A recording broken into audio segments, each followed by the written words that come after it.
certo, play. Cheer up and flock around.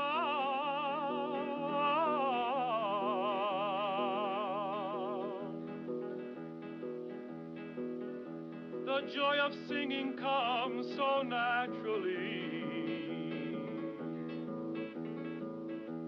Let's celebrate because Brunetto is back. He's now among us.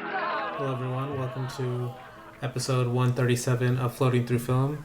This week we continue our Roberto Rossellini series with two movies from his next trilogy of films, his Bergman trilogy, with Europe 51, released in 1952, and we're going by Voyage in Italy. Actually, in the title, should I put Journey to Italy though? Is this movie actually now no more about Journey to Italy? I feel like I've seen both quite a bit. Like on Letterboxd, I think it's Journey to Italy, but like yeah, I think a lot of film publications and I feel like a lot of film writers just say Voyage in Italy. And I'll go over it later. Like just put the different titles. Italia or whatever it is. Just put the Italian title. Just put Voyage in Italy. Yeah. Just put Voyage in Italy. Yeah. Okay. Or you can maybe like do Voyage in Italy and then parentheses. Journey to Italy. Thing is, I already put the movie titles in parentheses. Okay, actually, yeah, never mind that. He did this one time with Taboo already because he put Gohatsu and then Taboo in parentheses. Okay, yeah, I can do that again. It just would look weird. It's too many words. It looks a little weird. But... I love how put in the description. Put the description like put the parentheses in the description. Okay. Of the video. But I think I'm going Voyage Italy. I'm going with my gut, and that's like what it feels right. Or Voyage in Italy. Voyage in Italy. Yeah. Yes. But either way, those are the two movies we're doing. I mean, if you're listening to this, you probably got a hang of it. Yeah. And we'll go over some of the titles it's had when we get to that movie. But I guess first question I'll ask, because this week I said we're going to continue our talk on neorealism, and I'm kind of go into truly like. So last week's kind of episode was about like there's neorealism's not one thing. It's kind of about the style of a director, more than and like how they define realism in the first place and what that means to them. And we kind of went over the two strands according to Tag Gallagher of the aesthetic realism or poetic realism and then social realism of certain directors. And Rossellini kind of falls in the more poetic, obviously. And so this week I'm going to get into what that actually means of poetic realism. What does Rossellini even mean by this? What is he has so many quotes over his life of him just defining what neorealism is to him personally and stuff. So I have some of those, but before I get to that, I'm kind of curious, especially with Blake, because he's only seen like very sparring Rossellini films, and I'm sure you haven't seen these two yet. You hadn't seen these two, and you had just watched the War trilogy. So, I don't know. What are your thoughts on these two compared to those? Does it make more sense? Because you said it didn't make sense that I didn't even pick Rossellini after watching those first two movies. Does it make more? I mean, I did like both of these. I like Germany Year Zero quite a bit. I still like Python a lot, also. But I would put these on the level of something like Germany Year Zero. Both of them. I think so. I like Journey to Italy a lot, honestly. That one's probably my favorite of all these so far. But that's honestly because it feels like a mixture of this early period and kind of what he'll get to, just like kind of like documenting stuff that he finds interesting. Exactly, like the Pompeii shit, which is really awesome in that movie, and just like all this live music that just plays out of nowhere that I love. But I love that a lot. But even Europe 51, I like that one a lot too, because it feels like I thought we were doing Flowers of St. Francis this week, so I watched that one too. But it feels like almost an inverse on that movie. Just like these two, just like these two like really holy, okay, not like really holy people, but these people trying to live holy lives or what they think is a holy life. Yes. And the different ways society treats them kind of based on gender, especially because like Francis is obviously a man and he's treated way differently. And it's also a different time period too, obviously. Like, I mean, you have to bring that up too, but and I don't know, like Europe 51, it feels like a horror movie in some parts also, because like I don't know if we've done Haxton on this podcast, but we've talked about it a lot. I'm pretty sure we did. Because it's got a lot, like that one's, it's got a lot of stuff like that in this movie, because it's just like about a woman in this time trying to love people equally almost, and just like trying to help people in need, and then like society just misunderstanding and locking her up in a mental asylum. And I'm just like, damn, it's really sad. But honestly, it's that was great because you touched on specifically what I'm going to talk about with Euro 51 when we get to that after this intro. But even like just what Rossellini's like whole neorealism is a lot of what you said and what these movies kind of just show. Especially that idea of like what it kind of means to like show love in this kind of society. And I'm going to get that in a second. But I don't know, Luke, what about you? Like, I know you love Voyage to Italy. General thoughts on both of them. Yeah, like, because to me it's just like it becomes way more. The reason I framed it that way is it makes it more. These movies are where it makes more sense that this kind of poetic realism that Rossellini is searching for actually happens. The neorealist movies, you can still see like people are saying like they still have a very social aspect to them. Obviously, they're about the war. Like right after they take like the war has literally happened, you know, and it's like these movies were very disappointing to a lot of people at the time because they weren't social. Because like both of these are like bourgeois couples, you know. Like, there's no like. You mentioned actually Naples is a really big background character in the movie of Voyage in Italy, but like, you know, it doesn't have social issues. You could say the same way those first three do. It kind of has social issues viewed from a foreigner's perspective, because like she's looking a lot down side streets that I don't know what those side streets are. You just see a lot of people down there that look impoverished, and I don't know. He could be saying something with that. No, he definitely is. No, that's a good point. It's just more like from the perspective. It's a different perspective. It's more from like her perspective, I guess. Like that's kind of the point I'm making. It becomes more individualistic. Yeah. These later movies, like it's about her experience, or more importantly, like Europe 51's about her witnessing all the injustice of the world. Yes, and not being able to do anything or about it, really. Coming to that realization after the death of her son. Yeah.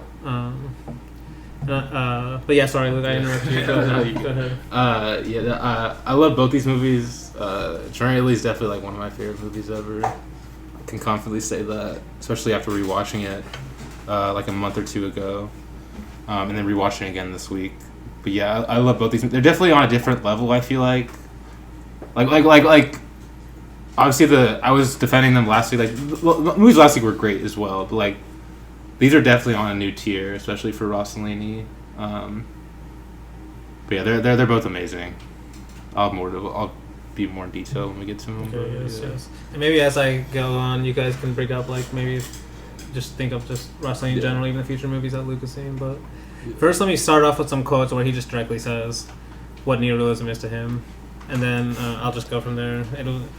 It might sound kind of scattered, but Rossellini's kind of like he has so many quotes over his life of like that sound different, but you can like kind of have to pull out what he's saying about what neorealism is too. Yeah. But I'll just go ahead. So first quote: "Film is a means of expression like 1,000 others.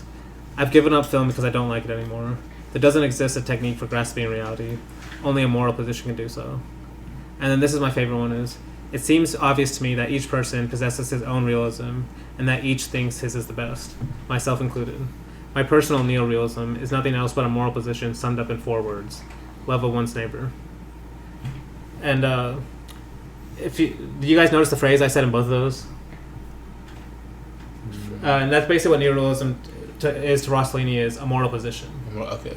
And that's why, like Blake said, this kind of conflict that you see with it's kind of great that you actually watched Flower of St. Francis, because these movies were very specifically connected in his own mind. Oh, too.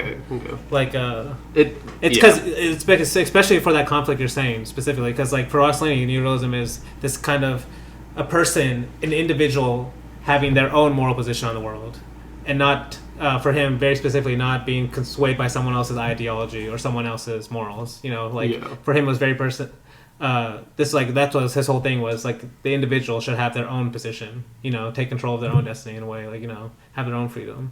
And that's why you see, like, throughout the course of these movies, you'll see these individuals struggling with a society that's trying to tell them to live a certain way, you know, and like they're deviating. And society's like exactly. That's why, that's why he, like, Rossellini has this quote where he says, like, "I just love the crazy people," or, you know, that's who he's drawn to. And you'll see as these movies we talk about, it's very obvious that's the case.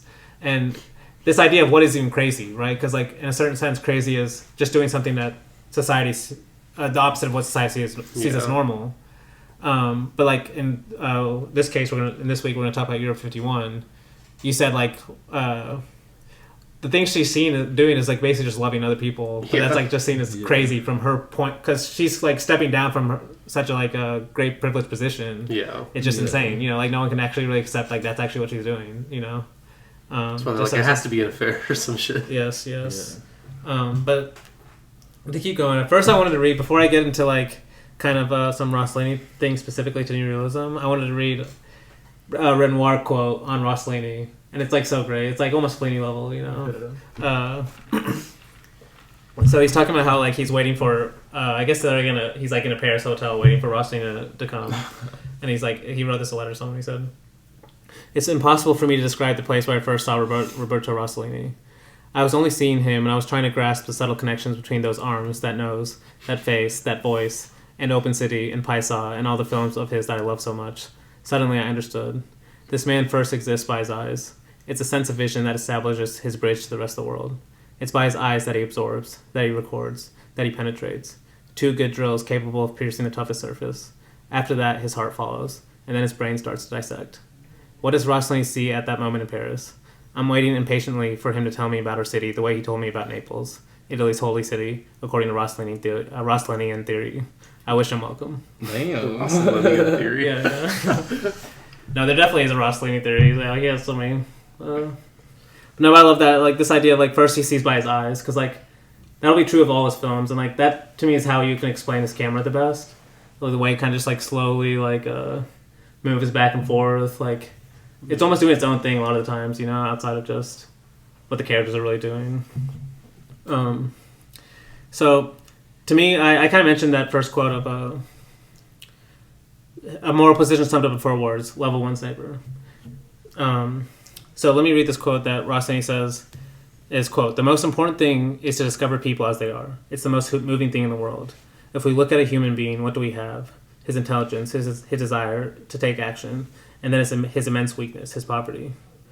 I was terribly impressed very young when I heard that Napoleon at the siege of Toulon was shaking with fear like a leaf. An officer near him said, "But you're shaking with fear." And Napoleon answered, "If you were as scared as I am, you'd have run away." It's this double nature that touches me in people. This wide gap. He's small, lost, an idiot, naive, and he does great things.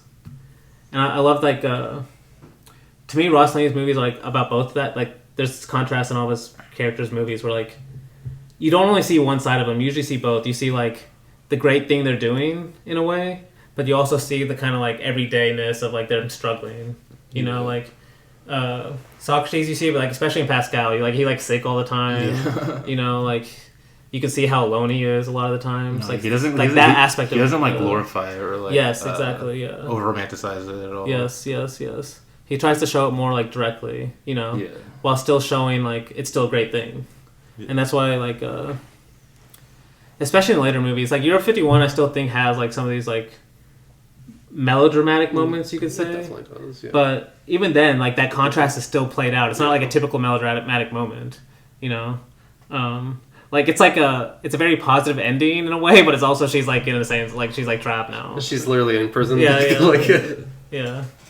But to go with this, I keep going on this idea because like especially like these Bergman movies really emphasize this idea of like following a person too, because like especially in Europe 51, you guys know how I love to take screenshots while I'm watching the movie. Yeah. And like as I was going through the screenshots for Europe 51, it's like basically this movie is just her face, either her face. In like, or just like things she's directly looking at. Those are really the main shots of the movies, like all the porn shots almost, you know. And then shots of Naples that are kind of outside of that. But like most of the shots just of her face too are like so important. It's almost like at the level of like Passion of Joan of Arc or something, where it's like that's how much her face is. And I was like, as I was going through, I was like, damn, and all these different angles and different lines. He did a Joan of Arc movie with Ingrid Bergman. Yes, or was it a movie? Or yeah, it was a movie. I mean, it wasn't. It was like it's like not very long. I know that, but like, was it called Joan of Arc at the Stake or something? I think it's called. Or hold up, let me. That was the movie that was going through my head whenever I was watching her face, though. In this too, yes, for sure. No, especially at the ending, he's definitely making some connections. And he's doing like I think it's a Voyage in Italy whenever they're going to all the museums or she's going to all the museums. But in this movie, it kind of feels like he's just literally painting her face like a sculpture. Yeah, no, literally, or like a saint, like literally like a honestly, saint. yeah. But he's trying to like making her like an icon. Yeah, almost. it came out in 1954. It's called Joan of Arc at the Stake. It stars Ingrid Bergman. I don't know if you've seen it. No, I haven't. Don't have it as I remember reading about it in the Tag Gallagher book. I thought it was in my head, I remember it as a play. Damn. 80 minutes, yeah. Yeah. No, because I still haven't seen Fear. Fear is the one I actually kind of want to watch. With them, Bergman as well. So I guess it's not the Bergman trilogy. It's more like 5 or 6, whatever it is. But Yeah, there's these are the 3 popular ones. But to keep it going, so I've established that first Rossellini wants to kind of like basically follow his camera and love people. You know, like to him, loving people is like following the camera without trying to change them. And that's kind of a big idea. Like he believes like ideology kind of changes people, and he wants to be able to, you know, in a way, kind of record. And this is where I'm about to get to my next point because it's kind of complicated. Where he wants to record almost documentary-like, but this is the next big part of neorealism for him. It's a very personal position, right? He says it's very individualist. So how does that even connect with the documentary, where a documentary wants to be objective? Yeah. Almost there's a contrast. There's almost a conflict there just in itself. And to me, that's where like Rossellini's films become the greatest like art pieces because like on the surface you're watching like The Messiah or something. I just think of Messiah because like, you know, that's maybe my favorite Rossellini, depending on the day. But like on a certain level, it's filmed very documentary like compared to like The Passion of the Christ or something. Yes. But in a way, by just choosing the things he's choosing to show, you know, even just little subtle elements of the music when he does choose to enter it, you know, just the events that he does make even a little more dramatic than everything else. It's like the personality shows even more. Yeah, and like even in Journey to Italy, like the way he's moving back and forth from like he'll just suddenly like zoom out of the story to like when she goes to like the museum or like all these like different like historical artifacts. Yes, the way he's the camera is kind of just like going going back and things. forth. Like this is not just directly. Like the narration takes over. Like it's unbelievable.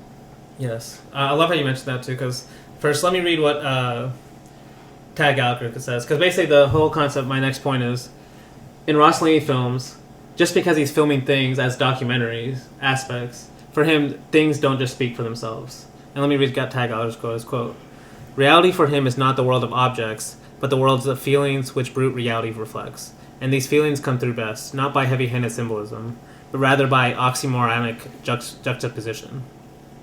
Rossellini never allows things to speak for themselves, despite what critics claim. Yet, things and characters are not the only realities in Rossellini's neorealism. Another reality is the forming and connecting visioning of Rossellini's camera eye." And that's kind of the point you're making is, it's even though like the things themselves are kind of filmed almost documentary-like, the way he's filming them and the way he's connecting to certain scenes, you know, that's Rossellini's camera eye. That's where the director comes in, you know, the personality. Yeah. Right? I love that because that's almost like Vertovian, like the camera eye. Yeah. That's how when we talked about Vertov with his camera eye, that's where he said the artist can kind of show who he is as a filmmaker. You know, it's through this way he uses the camera that can. It's almost. Vertov is just so ahead of his time, but like Vertov also talked about this. It's like one of my favorite quotes where he's like, "When we see a person's face, often,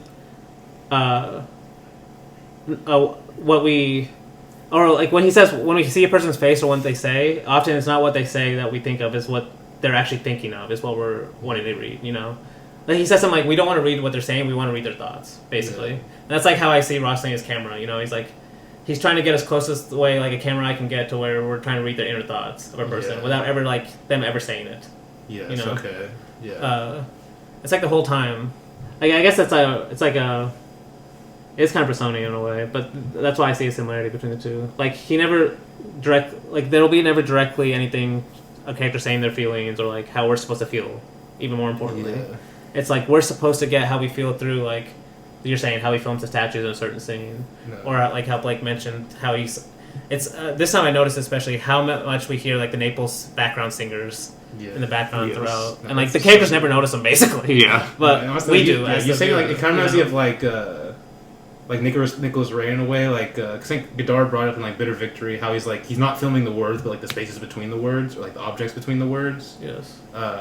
Yes. Like almost like literally as you're saying, like almost like the dialogue is like it like there's a lot of dialogue, but in a way he's almost not even like caring about it. It's almost Lubitsch did this a lot too, where he's almost like the dialogue is almost like he's kind of like ignoring the dialogue in a way. Like he doesn't want you to like focus on it too much because like there's a lot going on. He wants you to focus on how the characters are moving, maybe. Or their inner thoughts is like Yes, exactly. There's this really funny part in Voyage in Italy. It's honestly not really. It shouldn't be funny, but it kind of is because of what you're talking about. But it's like whenever they're walking through the ruins, whenever they just said they're gonna get a divorce or whatever, and he's just like walking. They're both like really quiet. You're thinking of their thoughts, and the guy's like, "Well, these ruins remind you of anything?" And she's like, "Shut up!" I'm just like, "Oh my god," or something like that. He's almost like making fun of Antonioni in that scene, like. Oh yes. Oh yes. I think I have something where which I kind of don't support, but like I support it. I've only seen one Antonioni. I think he doesn't deserve. Antonio doesn't deserve this. He doesn't deserve this. But let me keep going because I kind of mentioned Bertov, but I remember because I'd already forgotten how Bertov also talked about using the camera as a pen, you know. Yeah. And like, because this was a big thing for Rossellini, and like why, like. Why he kind of liked the TV aesthetic later on. Why if a person who like only watches very studio heavy produced movies watches a Rossellini, they'll just say like as very cheap. And in a certain sense, they are very cheap movies. Yeah. Compared to like like I said, a studio polished movie. But to Rossellini, he hated throughout his whole life, and he says even from the beginning of his career with these like war trilogy movies, is he hated how cinema was always kind of mythologized. You know, he even says like I watched this documentary on Criterion called Rossellini in his own eyes, and he has an interview where he's talking about how, and he says this a lot, but his greatest influence on the Cahiers critics, because they loved Rossellini, like especially during Voyage to Italy was like a huge deal to them. But his lesson to them, he says, is basically the idea of you can make movies cheaply. You know, you don't have to. It doesn't have to be some big deal that you're making a movie, and that's what leads me to this quote is because he's actually in this quote. The context is he's in this conference and they're debating whether cinema verite or that movement in the 60s with like Godard, Gene Rauch was another big one. This is Gene Rauch he's going to be talking about right now. Let me just read the quote. So he says, quote, "I shall be very violent but with a great tenderness, a great esteem for Rauch. Maybe I'm an idiot, but I don't understand. There's a myth about the camera as though we were on Mars. The camera's a ballpoint pen, an imbecile. It's not worth anything if you don't have anything to say. Your curiosity about the camera is the morbid curiosity of the feeble-minded who are good for nothing. And so is your search for chance. Chance can do anything. Sometimes it's amusing. But what irritates me most in this world is that people are doing everything to fall always lower and lower, to a level of non-culture that is terrifying. And this irritates me horribly. I'm not talking from malice. The pain is sincere. I experience tremendous chagrin seeing things like this. Seeing things fall into this level. Maybe I'm an idiot." And he hated this idea of like. That's why I mentioned that quote last week of Renoir saying like documentary is the falsest sort of cinema. Yeah. This is basically what Rossellini's saying in his own way. It's like, yes, the camera. You're like mythologizing the camera just by saying you can put it down somewhere and just record and saying that's all you need. Like a lot of the cinema verite guys were saying at the time. There was no author behind the camera in a sense. And Rossellini's like that'd be like saying a pen has no author by writing when you're writing words. Yeah. It's like it doesn't make any sense. And to me, that's like the kind of tension, but also like to me, that's what neorealism is. It's this tension between trying to be realistic, almost documentary, right? Like even the idea we have of a word documentary, like which Renoir is like fake, Yeah. And I kind of agree with him to a certain sense, but at the same time, that's what every artist wants to do. They want to be real, but they want to be an artist at the same time. Yeah. So it's like kind of that tension, like how do we be real, but at the same time, understand that we're using fake means, That's why, and I'll read a little quote later on, but basically Rossellini was searching for, like, kind of simplicity. Just, like, very... No, you definitely see that. Yes, especially his later movies. Yeah. Like, even these... It does make me, in a certain sense, kind of miss these early Rossellini's, because he's amazing with the camera. It's so good. Like, especially in, like, when he's filming the statues and Voyage. Yeah, he's definitely still amazing in the later films, but it's, like... It's more formal, like... No, but he's just using a zoom lens film from way back, and he's just zooming in and out, and it's, like, way more simpler. It's a different style, for sure. Yeah, it is. These are a lot more, more classical. Yes, exactly. I like both, but... let me keep going, because I want to mention the style. So now we've got to the style aspect of neorealism, is...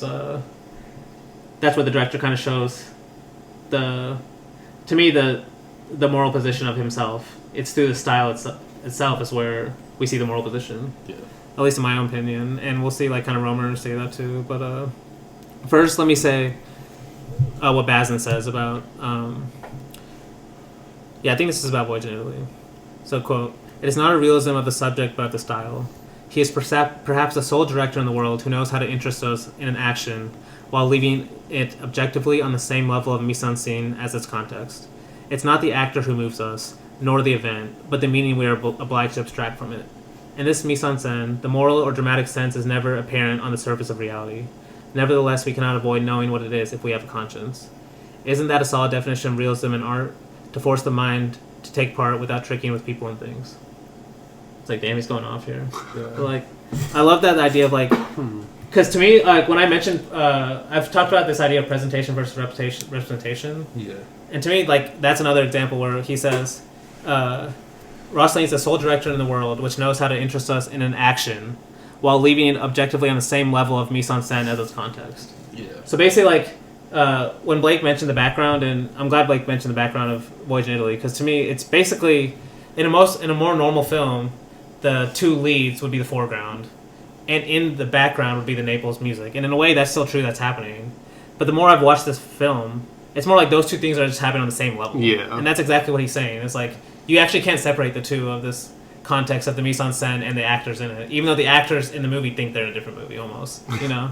Yes. And that's another thing. If we, I'll maybe talk about it next week. Like, that's how he didn't tell the actors a lot about what's going on in their movies. Like, he wanted them to use them more like, you know. Well, because a lot of the walking shots of them two, it literally just feels like you're just watching two random people walking. Yes, like, and you are. I'm going to mention, like, when we get to Voyage to Italy, like, some of George Sanders' quote, and he's the male lead.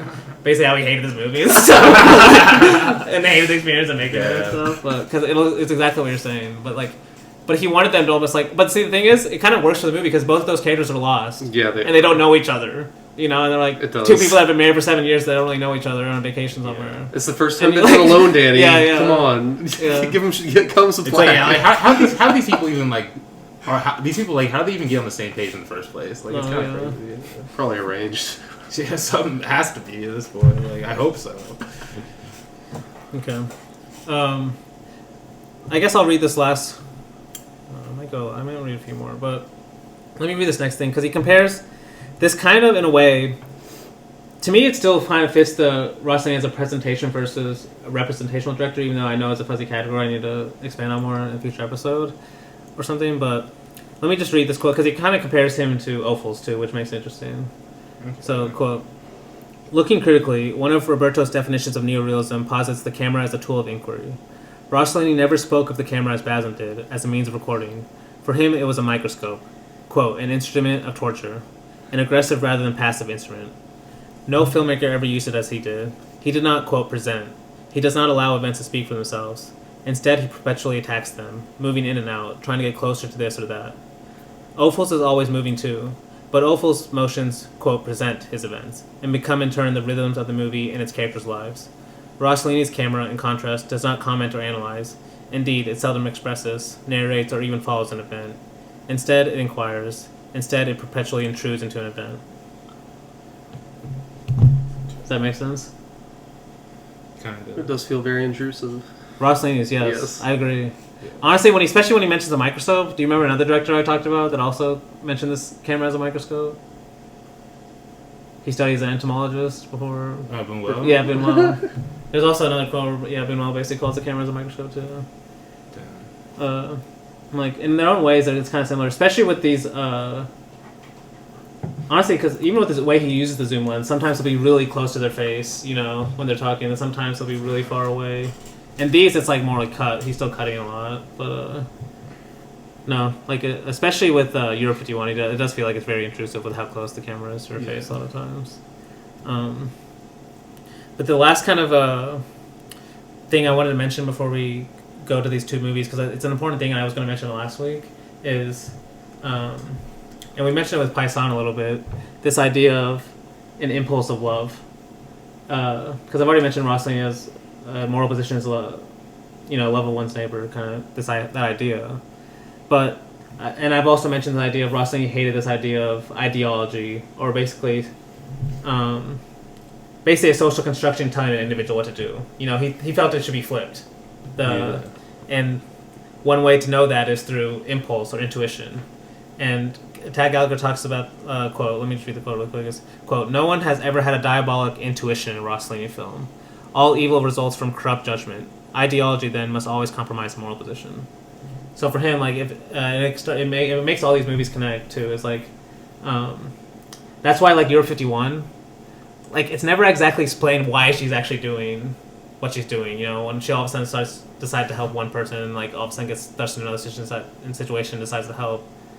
It's never explained because, like, that's what Rossellini wants. He wants people to, like, go off that impulse of loving someone, you know, rather than just, like, doing it because this is the logical way to help someone. Like, that's why he doesn't even like the communist cousin that much, really, who's, like, trying to do it rationally, like, you know, doing it through ideology. She even has a quote. I forgot to. I'll read it later when we're going through the movie. But she has a quote basically like saying that where like, "You help me despite your ideology" or something like that. It's like kind of funny. But so quote. Let me read about this idea of impulse of love. First, let me read Rossellini quote. It's a quote. It's not as if every act of our lives is based on reason. I think everyone acts under the impulse of emotions as much as under the impulse of intelligence. And I love that quote because it's like.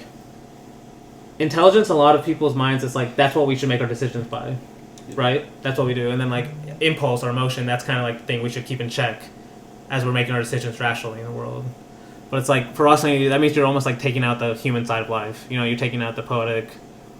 You know, like this is another kind of conflict that Tad Gallagher mentions throughout Rossellini's career is Rossellini will always be on like the poetry side versus the prose side, if that makes sense. You know, of like. Writing just straight narrative or prose versus poetry, which is for us a little more nuanced. You know, it's like using words. Yeah, I guess that makes sense. But well, it makes sense. I mean, like we'll talk about a scene in Euro 51 where she's not really like another director would fill it with like prose of her trying to like basically or emasculate the priest that comes to talk to her in the mental asylum, but in this one it's like she's not really like she can't really give him the answer he wants. It's just like it's not like she's acting out of impulse like you're saying. I love how you said she can't give him the answer he wants because let me read this quote I have for what Tad Gallagher says. He says, quote, "Rossellini's characters, even when confronted with problems that others share, almost never come up with solutions that others can share." Yeah. So it's like she can't, even if she couldn't explain to this priest why she's doing what she's doing. Her own solution, as we see, like I mentioned in the movie, is like it's like the most peaceful moment in the movie in a certain sense, even though it's like she's locked up in a room, you know. Yeah. But it's like you said, she can't share this answer because it's like impulse or intuition is a very personal thing, you know. Like that's why you can't explain it. You do it first and then you try to explain it after. But that's the thing, like I just mentioned with that Rossellini quote, like. He says it's equal. We're like moved by both sides of that. Like that's another tension of our lives. You know, we're moved by emotion just as much as just kind of reasoning. I mentioned this too because as we get through later Rossellini movies, I feel like he's going to become more, at least in certain like Pascal and Socrates, he's going to actually be sympathetic more to this intelligent side as well. It's not just. Yeah. He's mentioning both, and he's obviously clearly on the impulse side, you know. Yeah. Which to me, deep down, like just reading about his life, how he lived his life, he was just a very impulsive guy. Like he was in debt his whole life. Like I'll read some quotes next week, like how he just did not care about being in money. Like he was just constantly asking people. Didn't you for say money. He loved women too? So. Oh, loved women, yes. Like cheating on women. Yeah. I mean, he got with Ingrid Bergman by cheating on his first wife. Did he cheat on Ingrid Bergman? Yes. This fuck. Yes. He cheated on all of his wives. Oh my god. Well, actually, it's funny you said that because he cheated on Ingrid Bergman with the wife he met in India, and that's what we're gonna do next week.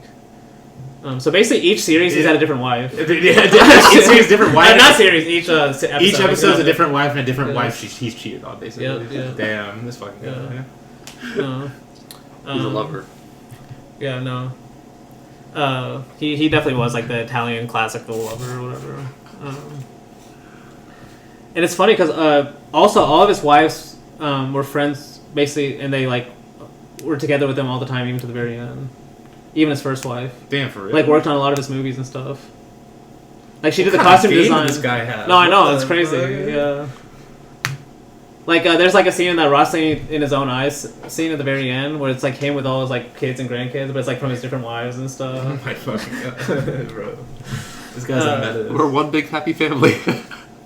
But he did believe in this idea of like, yeah, but like to me that actually makes sense for Rossellini. He didn't believe in like, okay, you divorced your first wife, now you only see your second wife kind of thing. You know, it's like he's like I can still be friends with my first wife, like. Yeah, like he had that kind of very attitude, you know, like, which, it definitely got him in a lot of trouble, and like, I don't know, it's what makes him love it, what makes me love him so much too. And you see like little stuff of his own personality, you know, how he films the characters in his movies too. Yeah. Like my favorite example of that is like apparently like Rossellini throughout his life was like he was just known for constantly being in bed. He just loved being in bed all the time. He would always like. He like loved talking to other people, always in his bed, stuff like that. So like learning that and then watching Pascal, just watch how many times this guy's in bed. Like it's like every scene he's like waking up into bed. Like he's like, bro, I'm really Blaise Pascal. Yeah, like there's like one scene where he's like mad that someone comes to him. Like he's like when he's like, oh, I have to get up already. It's just like stuff like that. But okay, before we get to the movies, I had to mention a couple of. It's actually related to the impulse too, because he compares this impulse of love, if I have to give it like a kind of phrase, to another director that also films were kind of guided by this impulse. If you guys can think of one, we've also done him on the episode on the podcast. Impulse of Love. Yes. Buñuel. No. Bresson. No. Cool. I'll just read the quote. As with Chaplin, love is always the moment of truth for Rossellini. always sincere and ingenuous. In both men's films, the magic moment is always an ingenuous impulse of love. A quote, a spark of the divine, as in City Lights, when the tramp looks at the blind girl. Yeah, I mean, yeah. And then this part, or as in quote, a shadow of substance, a story Chaplin gave as a gift to Roberto, about a Nina-like creature in a monastery, where all the monks, seemingly good, are really bad, and she good.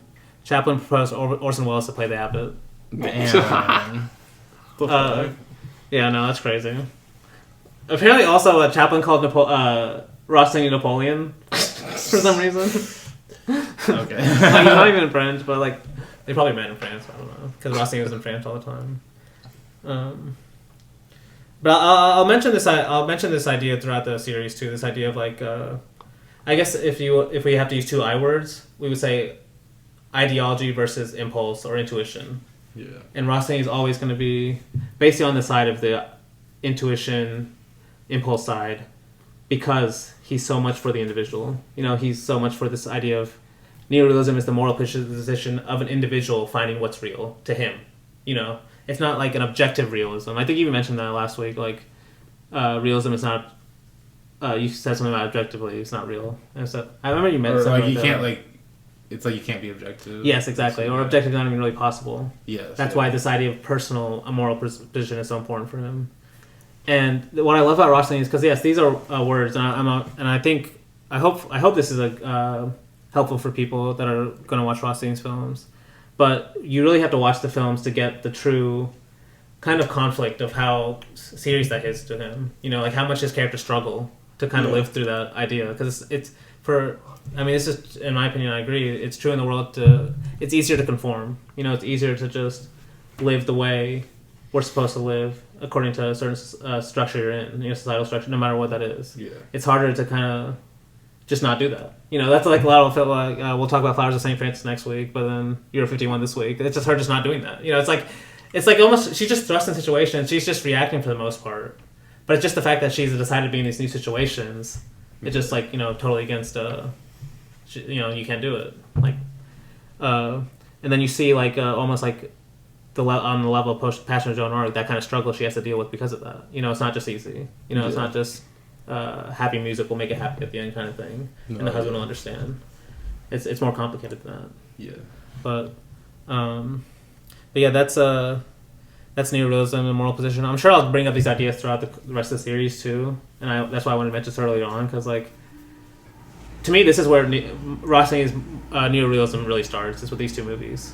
It's this kind of this poetic impulse, this poetic intuition that kind of drives them. Like she mentions that poem multiple times in Voyage of Italy of like that former guy, the poet. Yes, the poet, right? Like and she can't really explain why. Like she remembers it so much. Like, but it like, seems to keep driving her. And the husband like makes fun of her. Yes, for it, yes. No, that's a really important point too. Like he doesn't really believe in that aspect. You know, you kind of see that until the end. He's kind of jealous of it too. Oh, he definitely. yeah. That's one thing. And we're honestly we're just going into Europe 51 right now. That is one of the things I noticed that had a theme between both these movies is the husbands in both of them. Or jealous. Not only jealous, but instead of saying they're almost jealous of a woman finding love outside of them, and so their first instinct is okay, it has to be another guy. Yeah. You know, and it's like in both cases it's not necessarily. It's more just it's like like we said, it's like this kind of impulse of love that's not really definable, but for them that's crazy. So it has to be a guy that they're not that they're not being told about. You know. Yeah. Especially in Europe 51, we see like the husband kind of like he's trying to be understanding and slowly just like can't accept it. Yeah. Like, what's crazy about the Journey Italy guy is he also is like basically cheating on her the whole time. Oh, he's trying to. Yeah, that's right. Yeah. Like he's like, oh, must be another like, oh, you're just like thinking about him all the time, and then like next scene he's like with another girl, like this fucking guy. But so Blake at the very beginning.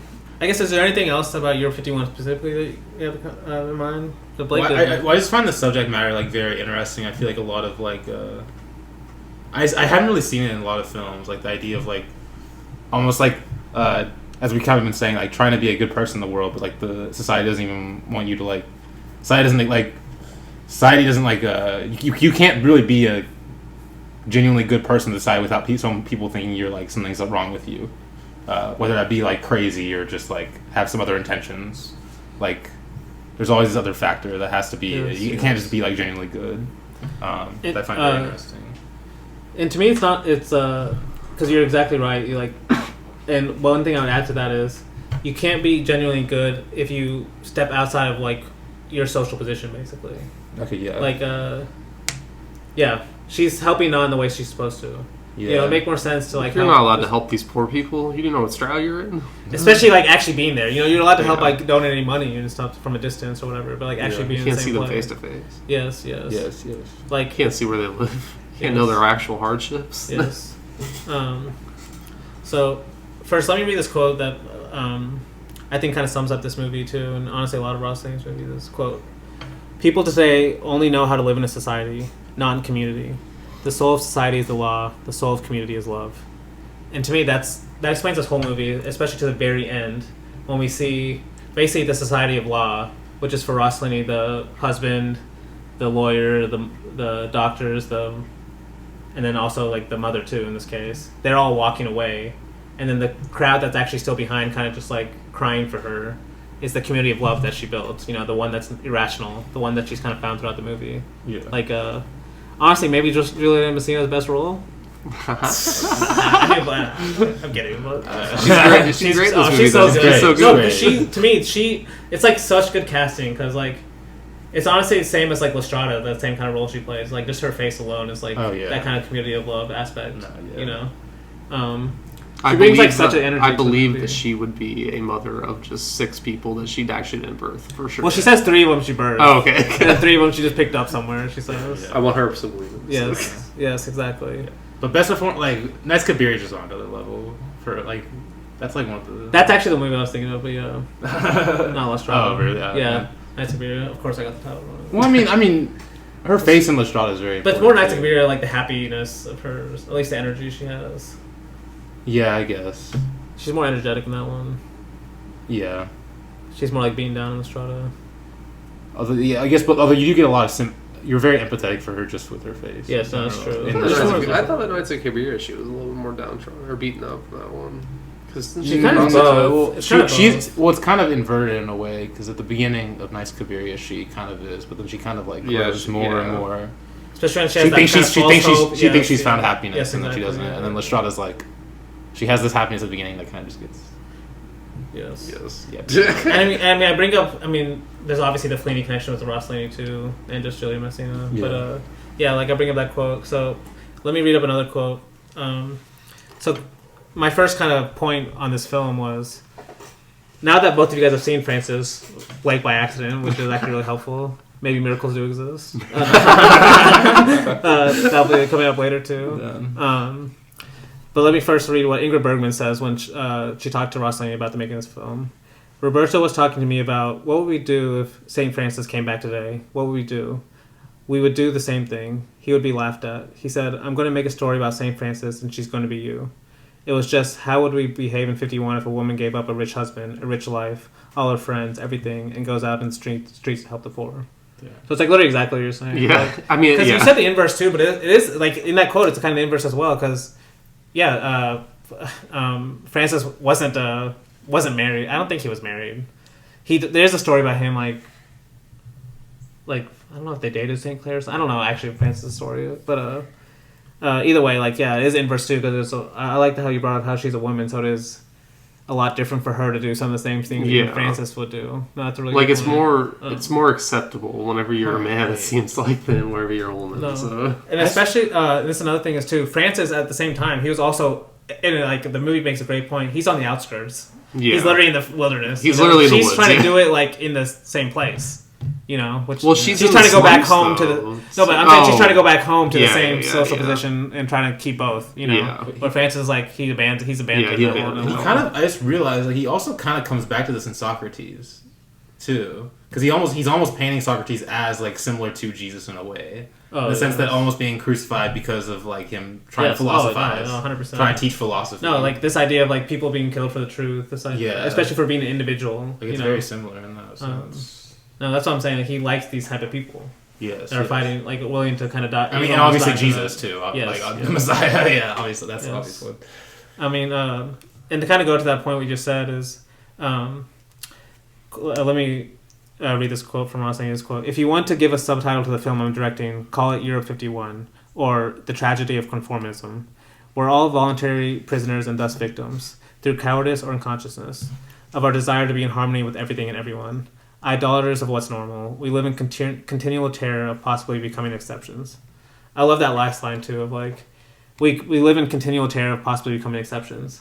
Like that's like to me everyone else that in Euro 51, all the other family members, they're just so terrified of like becoming new, like her doing something abnormal that's not what a wife is supposed to do. Yeah. Like there's at one point the lawyer says like, even more important than her release is the family social position, like in this case or something like that. Like he literally just comes out and says it. No, because like you mentioned Socrates, he's like one of the prime examples. Obviously, he's like he was even to his death, he's not willing to conform to anyone. He's going to say like what he thinks is the truth, But yeah, I guess the last thing I should mention, because it is a very religious movie. And it's religious. Tad Gallagher says it's religious in a different way than even Rome Open City and Paisa are before it. Do you guys have any ideas why he would say that, or should I just read it first? Well, she doesn't have an ideology, particularly. Yeah. It's just the ideology of being a good person, basically. Yes. Yes, but I would say even more than that because let me read what he says. So, quote: "Religion previously had been peripheral to Rossellini's concerns. The religious elements in Rome Open City and Paisa had been more humanist than transcendent. But upon Romano's death, that was the death of his son, a transcendent God became a vital necessity, and for the next 10 years, Rossellini's movies try to bridge the gap between this world and the next, between the living and the dead." And especially in Year 51, I think that's the main point is those earlier movies were more humanist in the way they showed religion, and this one is full-blown there's this kind of transcendent full-blown the light of God shone over me. Yes. Basically, anytime I do something like this, the light. Yes, especially at certain moments, yes. That is something I was going to mention is, as I was going through the screenshots of her face throughout the movie, you notice from the beginning of the movie, towards the end, the shadows become way brighter in general. So the movie just becomes brighter. And her face becomes just lighter every time we get close-ups of her. From the beginning, we see a lot of shadows on half her face as she's talking. She's in heavy shadow for a lot of it. And then as the movie goes on, especially when we get to the asylum, where you think that's where the shadows would be, it's the exact opposite. She's in bright lights all the time. Like you said, the lights are literally shining on her. Yeah. And we're not even doing Stromboli, which is I would recommend you watch that because that's even more so. Where she's on the volcano at the end, it's there's a very melodramatic. Yeah. And so to go to that idea, what you said about that idea of this transcendent aspect of God is, let me read another Rossellini quote is, quote, "Europe 51 depicts man's retreat into himself.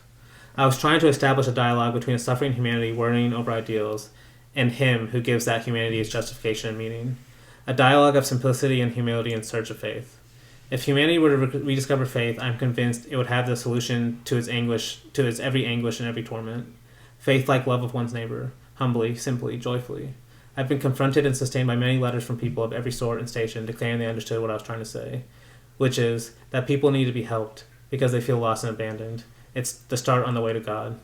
For this reason, I believe Year 51 is a step forward in respect to Stromboli. The idea of like, especially in these earlier films, like, and that's what I was saying in the later ones, he becomes a little more on the intellectual side where he starts like, he makes more science, mathematical based people, Yeah. But at the same time, that's why I love The Messiah too as his last film, because it's like that's more like this one, you could say, in a way. But these movies are you could tell they're way much, they have this idea of faith at the very core, because Talladega talks throughout his book how even Rossellini, and we'll talk about it on the next with Voyage to Italy, but Rossellini throughout the course of his life, it's like during this 10-year period where he, like, all of his quotes and stuff in his interviews, he sounds like this. He sounds like he believes in faith. He believes in God. But then over the later movies, he starts saying, I'm not a Christian. I don't really believe in faith. I believe more in the reason side. And Tad Gallagher says is like, but deep down, Rossellini always had this side to him too. Yeah. Like even though he'll start changing like how he speaks about it.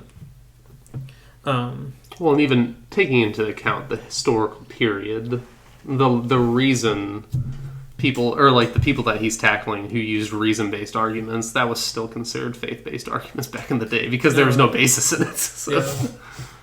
Yeah. Besides logic, which wasn't, it was a thing, obviously. Well, but like I'm saying more about the Renaissance and stuff, where it's like science actually started to be, like where he's focusing on those people. Well, that's also like science was still thought to be like Pascal, because like Pascal's one of the main people who's known as like really fighting this idea of like being really scientific, loving science, but also having really strong faith in God at the same time, and like trying to bridge what does it even mean to try to bridge that gap in the first place. And we'll talk about that more with Pascal too, but it's kind of like, I guess, like it just goes to my point where if you really love a filmmaker, you have to watch at least a big scope of their films throughout their career, sure. Because to see how they change, how they stay the same, even in those changes, because it does, like, yeah, I guess that's how I say it. But yeah, I think we can go in. I guess let me read because I think I mentioned on the Chaplin episode that Chaplin's mother also like died in an insane asylum, and that's why another reason Chaplin loved this movie. He said apparently he cried the whole time while he was watching it, and he didn't even understand the Italian that he was watching it in. But he said, quote, "It was the story of my mother. She was unusual. She had ideas for humanity. She died in a clinic too." And I was like, damn. And then of course Fellini loved it too. He said, sure. Quote, "I always like him. I like everything he does." I like everything he does. The glazing continues. Yes, sir. Fellini was secretly in love with Rossellini. I don't think it was secret, man. He just put it out there in the open. So. All right, I guess we can go ahead and get started right into the movie.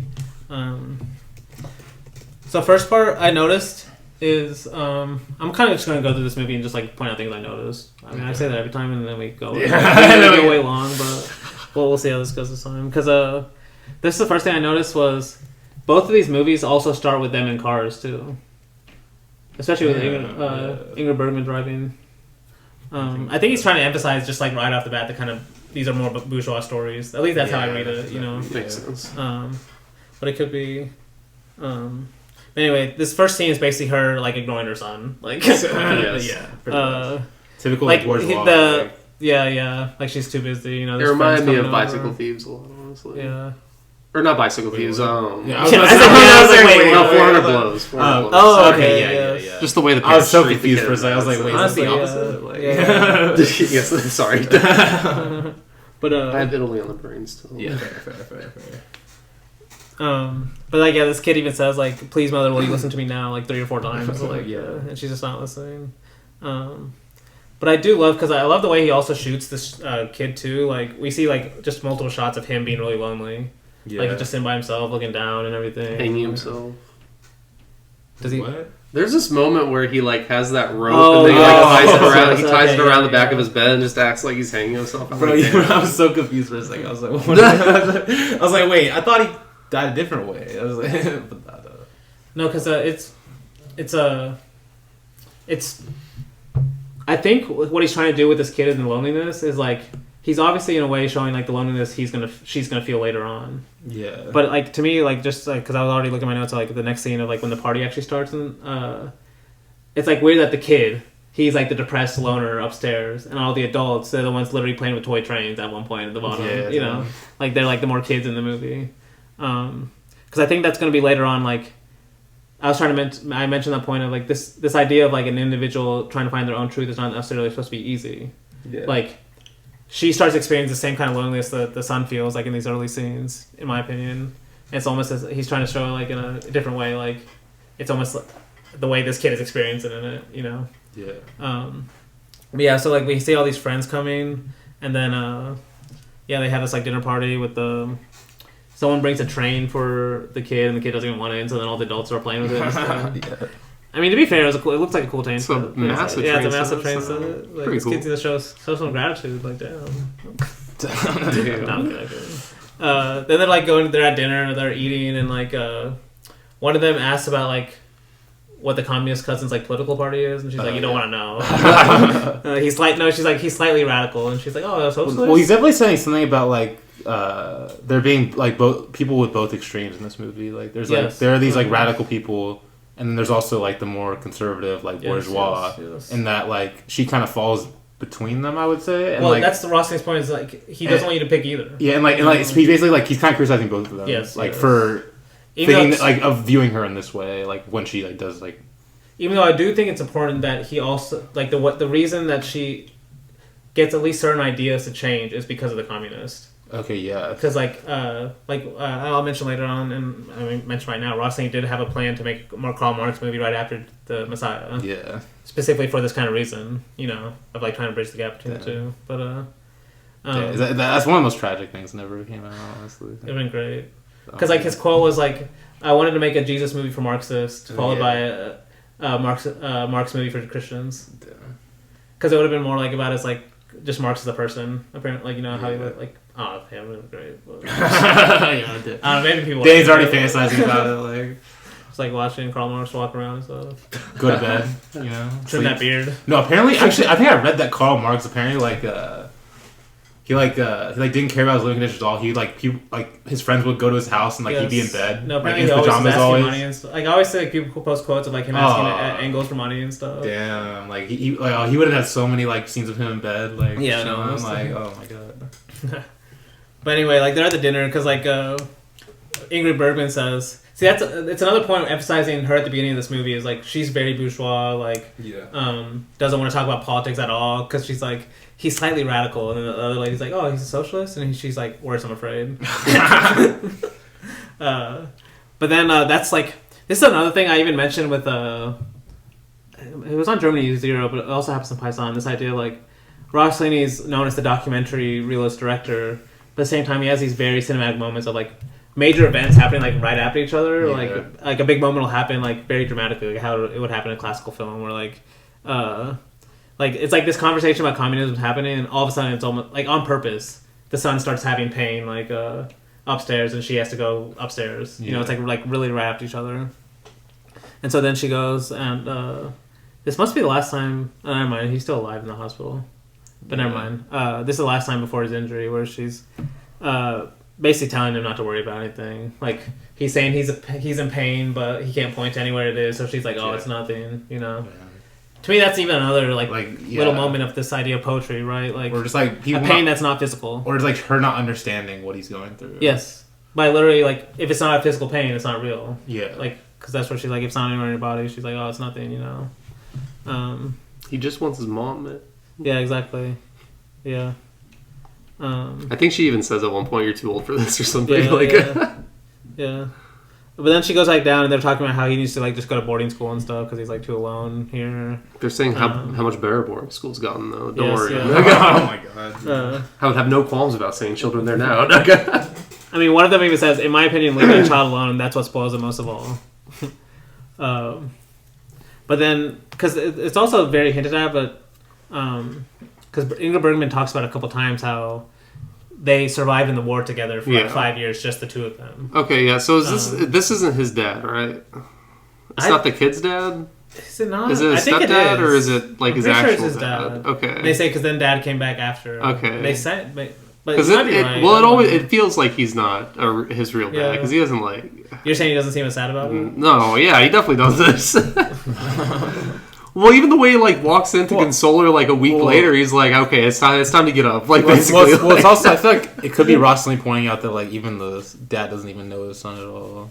Well, like, he's not detached from it. Like kind of a similar thing of like how the husband doesn't even know his wife really. Like the same thing with the son.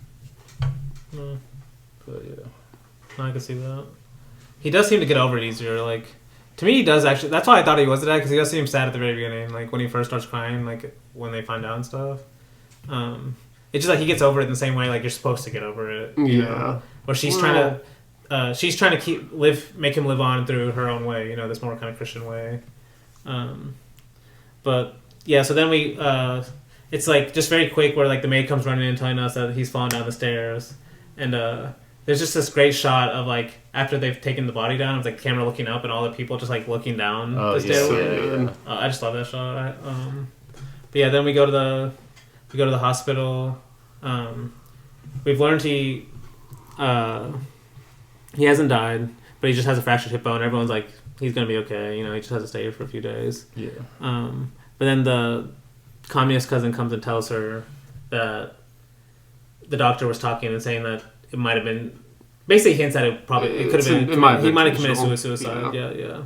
And this is like where I'm saying like the reason why these earlier scenes in the movie don't seem to be connected directly to what's going to happen later on. Like the reason why he's hanging on them to me is more to emphasize like the child's position is basically going to be her position later on in the movie because she says quote the whole thing's absurd, and he says maybe so, but my friend thinks that unusually sensitive children are liable to do anything, even go to extremes when they're greatly upset.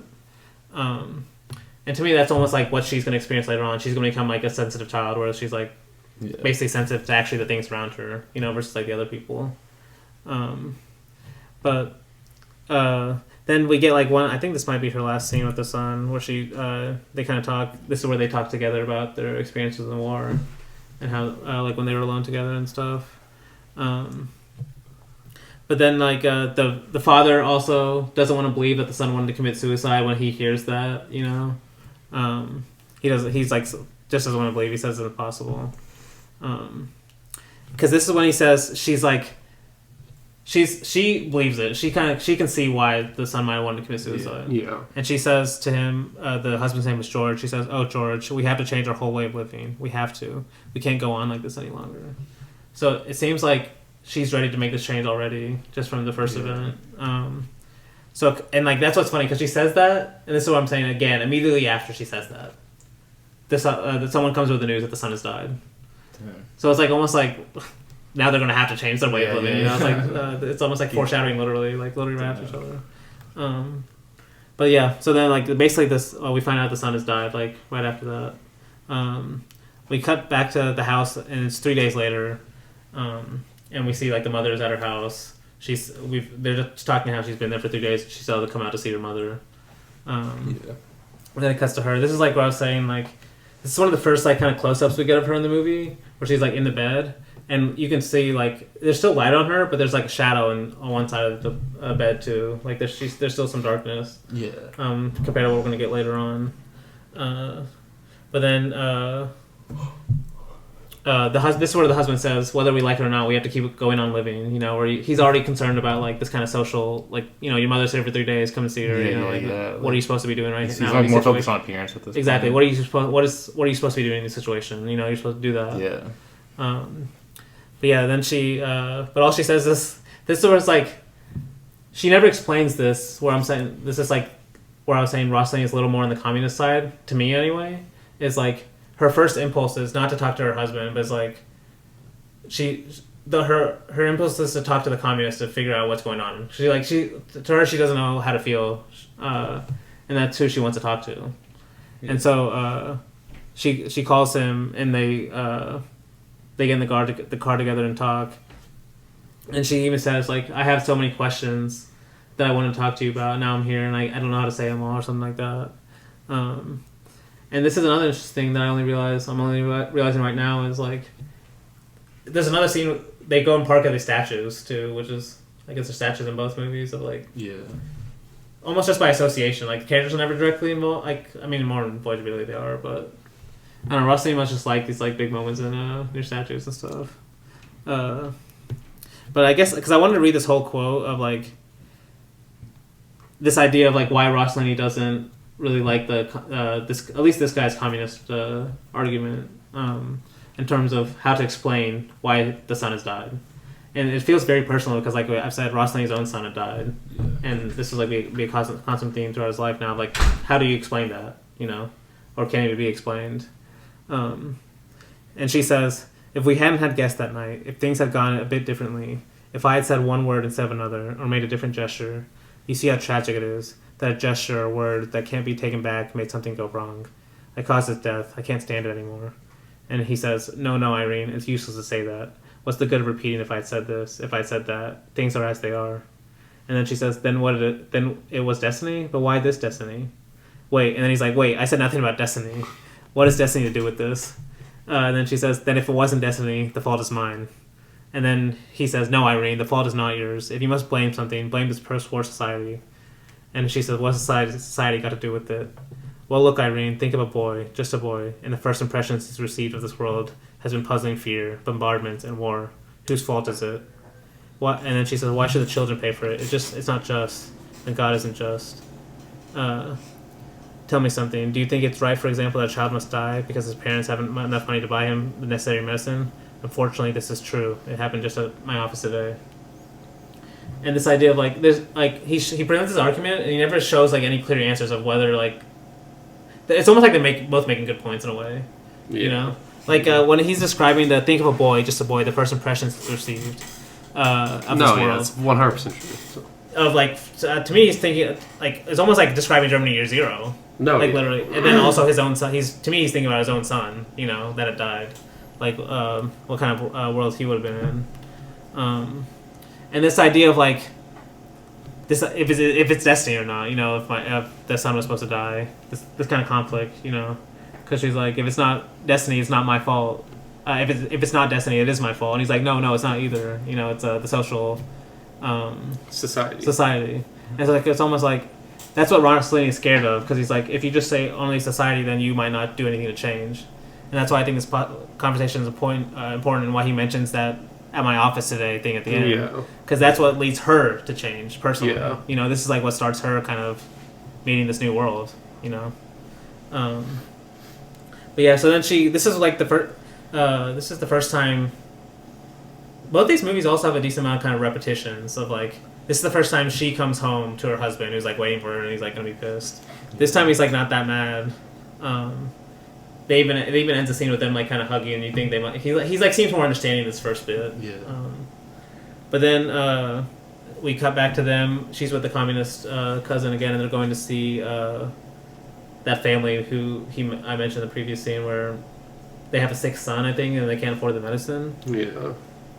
It's crazy. They go in this, like, one-room apartment, and then, like, the way the camera just pans across the close-ups of, like, 6 family members all in the same room, and then it cuts to her just, like, in, like, shock of, like, what she's actually seeing, you know, of, like, 6 people actually living in the same room. And it cuts to the dad going, like, I know we all live, there's 6 of us right now in this one little room, but without Bruno it feels empty, and I'm just like, oh, God. I know, it's like such a sweet, it's such a sweet moment. It's like a sweet song line, but also really sad, too. No, honestly, to me, that's just sweet, like, also. Yeah. But, yeah. No, because I even had that in my notes, too. But then, basically, I guess that's when they go to give her the money, I guess. Yeah. But then they go to his office, and we kind of see him at work, too. And this is like, he's almost in this movie to kind of show the other, like, the fight with the ideology side versus her side.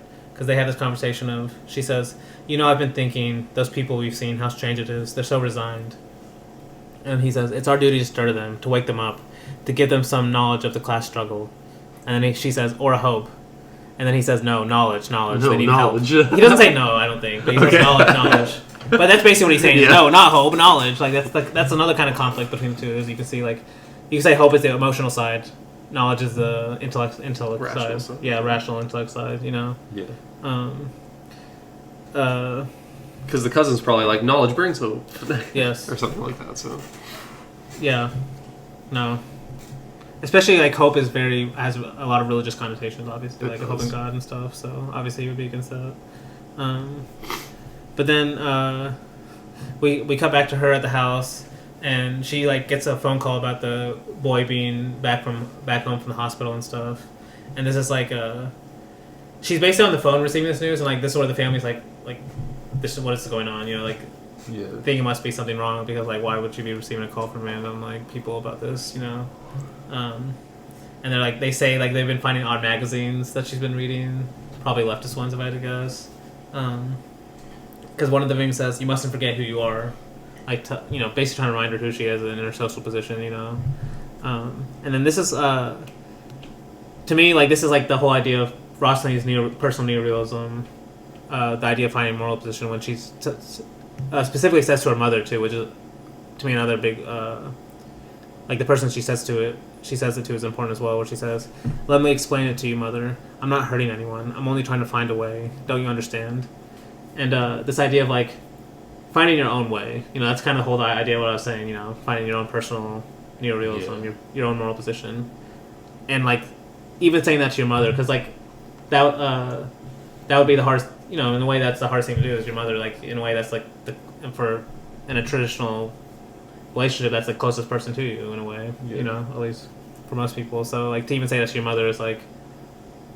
It's actually a very Christian thing because Jesus even has similar quotes like that too. But it's supposed to be, you know, something totally yourself, not even from your own mother, not even your own mother. But yeah. But then after she leaves the room, this is where I'm like the husband is still kind of like he still seems like on her side because he says this is no way to talk to her. She's an intelligent woman. She knows what she wants, even if she makes a mistake. It's up to us to stand by her to show that we love her. Damn, it's so crazy too what happens afterwards. Yeah, I know. Exactly. So like at this point you're like, okay, at least he still seemes like he can deal with what's going on, you know? Especially like when he's empathetic enough. Yes, exactly, yeah. You know, like you said, and we Blake has kind of said that, like despite maybe like the way Rossellini's filmed his gestures and like the way his body language, we should have gotten the hints like he's not as connected or something. Yeah, it just it feels like he's just like this. Like he wants her to be obviously the wife of a very important American industrialist, and that's it. So yes. And that's all he wants his life to be. So, and he's like, as long as because they bring that up very many times, so he's a very important American industrialist person or some shit. I don't know. I think that's why he brings up. Oh, don't worry, she's an intelligent woman. Like basically like, hoping like, oh, she'll figure it out. You know, she won't. She'll come back to me. She'll be back to normal soon, kind of thing. So she's intelligent. She'll figure it out.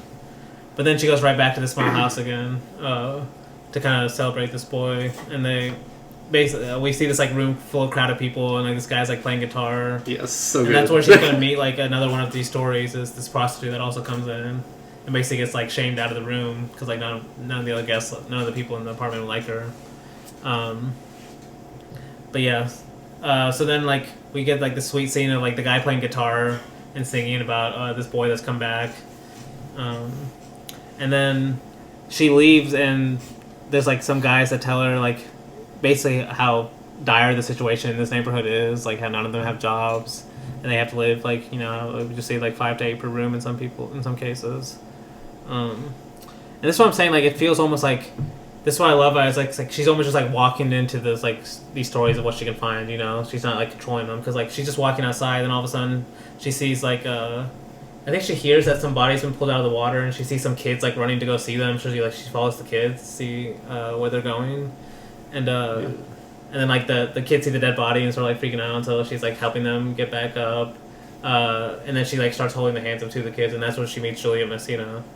But I just love this scene too because like this is like the first time we've actually seen her smile at all. Yeah, she like seems at peace a little bit where she's like holding these kids' hands as she's like helping them up and like because she's asking like one of the kids like what he's gonna be, and he's like I'm gonna be a bandit, and then she just starts laughing. I'm like, yeah.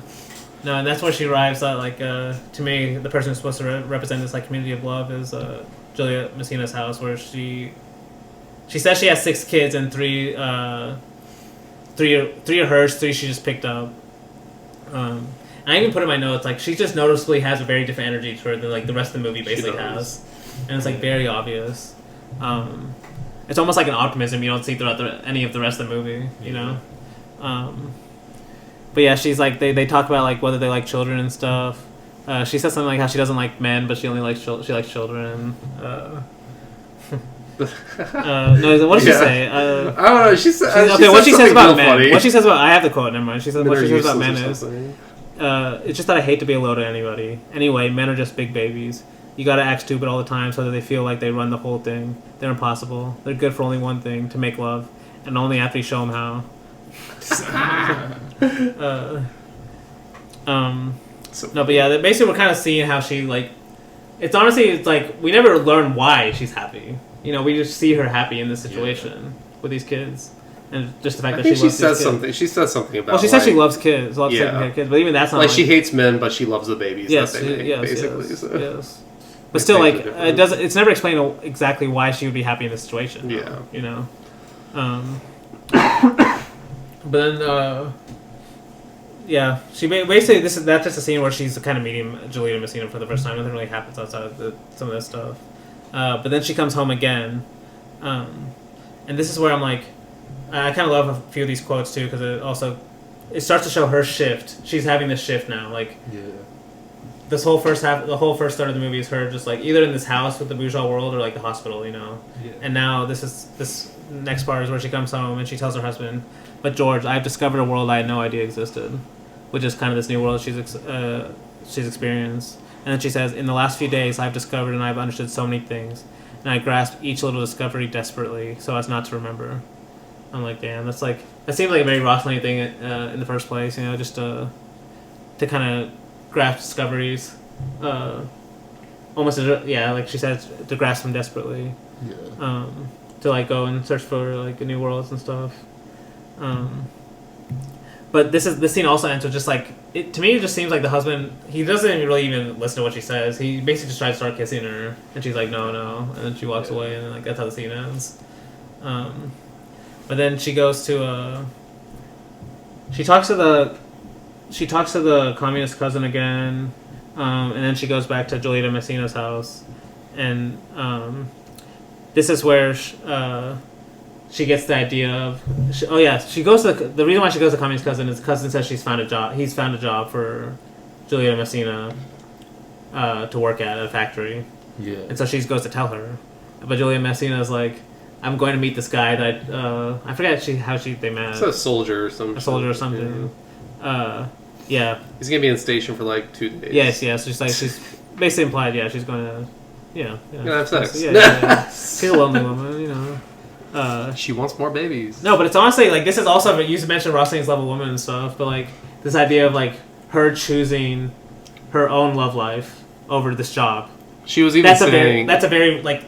That alone is like a very, you could say, and over her kids. Intuition or impulse thing versus the rational thing to do. And over her kids, technically, yeah, too. Because she was saying, I know this is like really selfish of me to ask you to basically like look after my kids and do this job for me, but like, can you please do it because I need this? Well, she never really says please about the job. She says, because they're first like, what are we supposed to do? Yeah. Because she's like, I'm still going to go. So, yeah. Then she's like, unless someone could take my job for a couple days while I'm gone. And then she's like, oh, but you could do it. And then Ingrid Bergman's like, I wouldn't know what to do. And then Julia Messina makes a good point. It's like, neither would I. Yeah. And that like basically, and that's what I love. It cuts right away to her walking. Yeah. First of all, it shows her as like easily the tallest person there, which just kind of like makes her stand out as she's in the line. And then she also looks like really uncomfortable. And this is another great like. It's almost similar to her walking around seeing the statues, but in this one it's like her walking around seeing all this like factory, like how I'm saying what they have to go. She's almost like confronted by like. Yes. Because the world. Basically, because I didn't have enough time, but Simone Weil was a very big influence on this movie. That French philosopher I mentioned. Okay, yeah. And one reason for that was because she also basically like gave up her social position in life, and even for like she was also a very sick person throughout her life. But at one point she said just because she wanted to know what factory workers went through, she like worked in the factory for a year, and it was like terrible on her health and stuff, but she did it. And like Rossellini specifically knew about Simone Bay in that story, and that's where he got the idea for this factory scene of her just like you said, witnessing what these workers actually have to go through, you know. Yeah. And I love how loud that all the noises are. I love like this is what I'm saying. I kind of like this is where like I like watching Rossellini as this kind of filmmaker too, where he's cutting across all these different factory settings. It's almost like we're Vertovian. I even put, actually I didn't put it in my notes, but like I actually did. But it's like watching the scene this time, it's almost like watching the inverse of like a Vertov scene, where like Vertov is showing a factory and it's like positive, you know, it's like this is the future of humanity, you know. And then Rossellini's like the opposite. Like this is the utopian dream. Yes, yeah. This is more Chaplin-esque, you know, like Modern Times is like the way he would show it. Or something. Like Eisenstein, maybe. Like no, Eisenstein is more on the Versailles side. But, like, is he? Factory look good. Well, because that's like that's how in Strike, they're striking against it though. But the fact, they're striking against the work, like the owners. The owners, yeah. Okay. But like Vertov is more praising because like by that time communism won. So. That was how that was their view on how like communism was going to take over the world was through industrialization. So. Yeah. This is obviously like honestly it's not that far removed from like enthusiasm, but no, only like 20-something years. I mean, this is what year was this? What enthusiasm was 1931? 52? Yeah, 30. Yeah, you're right. Yeah. Only a world war in between. So, I love this contrast where that's why I say the repetitions are actually kind of important because this is the third or fourth time now she's coming home, and this is now like it's like every scenario she's come home from is like more crazier than you would have expected from the beginning of the movie because this time she's coming back from working in a factory all day. Yeah. And they're like waiting for her to go to the theater. And she like can't really explain why and stuff. She's like, I forgot about it. And this is the part where the husband has officially broken, because this is where he's like, he basically expecting that. He suspects that she's cheating, or at least she's in love with the communist cousin, because he says to her, "Now I've had more than I can stand. Every way you act and dress is for him. If you're in love with him, just say so." And this is a funny line too, where he's like, they're talking about like just the leftists or communists. He's like, they're experts, all right, at helping women in distress. And this sort of like basically the husband. This whole scene is like basically the husband's like at this point, he's also on the side that she's either crazy or just crazy in love with this cousin, you know, and you know that makes her crazy. But then we cut to her with the cousin. She goes to the cousin and talks about the job, and there's like this long speech that he gives about how like violence is necessary, and she's kind of fighting. It's like it's the same kind of this tension between the two, you know, of like he believes violence is necessary, and this kind of like to install such a social order for the future, and she believes like in a different type of way. Where she says, quote, perhaps if only everyone would understand that the problem is much deeper than that, more spiritual. Thou shalt love thy neighbor as thyself. Only that will bring us closer to one another as equals, humble in the same way, for only with love can we find salvation together. And this is that line I was saying earlier where she says, I want to thank you, Andre. You've opened my eyes in spite of your ideas. No, that's so funny because like, that's... And then later on she says, no, Andre, I'm searching for a different path, the spiritual path. In your paradise here on earth, there's no place for Michel because he's no longer alive. The paradise that I dream of is not only for the living, but for the departed, something eternal, and this is my paradise. And that was the idea I was saying, like, that's the difference between this transcendent, almost like this transcendental faith that Rossellini has in this film versus, like, the more humanist faith that he has kind of in Paisan and Germany Year Zero and Rome Vicinity that Pat Gallagher mentioned, because it's like, yeah, she's saying it openly, like, she's searching for a, you know, honestly just a more Christian kind of ideal. But then we cut to her, she goes, she walks home at night, and as she's walking home, she runs into the prostitute that she had met earlier, and she just decides to help her too, as she's like on the ground. It's implied, I think she just got beaten up by these other women because she was on their... Yeah, something like that. Like in their area, basically. But Ingrid Bergman lies to her and tells her that she was just going to that place anyway, so she'll just take her. But then they go to the apartment, she's like it's honestly a kind of like it's like just a very depressing scene, but it happens very quickly. Of like she goes takes the prostitute to the apartment. The prostitute's like basically dying. Yeah. She calls a doctor, and the doctor's like she basically has no hope. Like she's like, really, there's no hope, and he's like, yeah, there's nothing to do but wait for the end, unfortunately. And it's just like that's it. And like she orders her some food.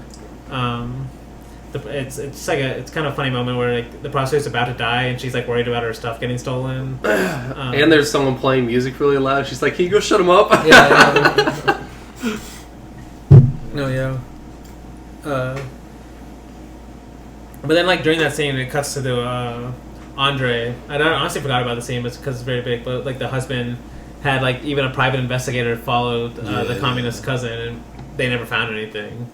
So you'd think, like, okay, they're going to learn that she's, like, actually, not that crazy. Yeah. She's just helping people, but, like, no, like, they don't care about that.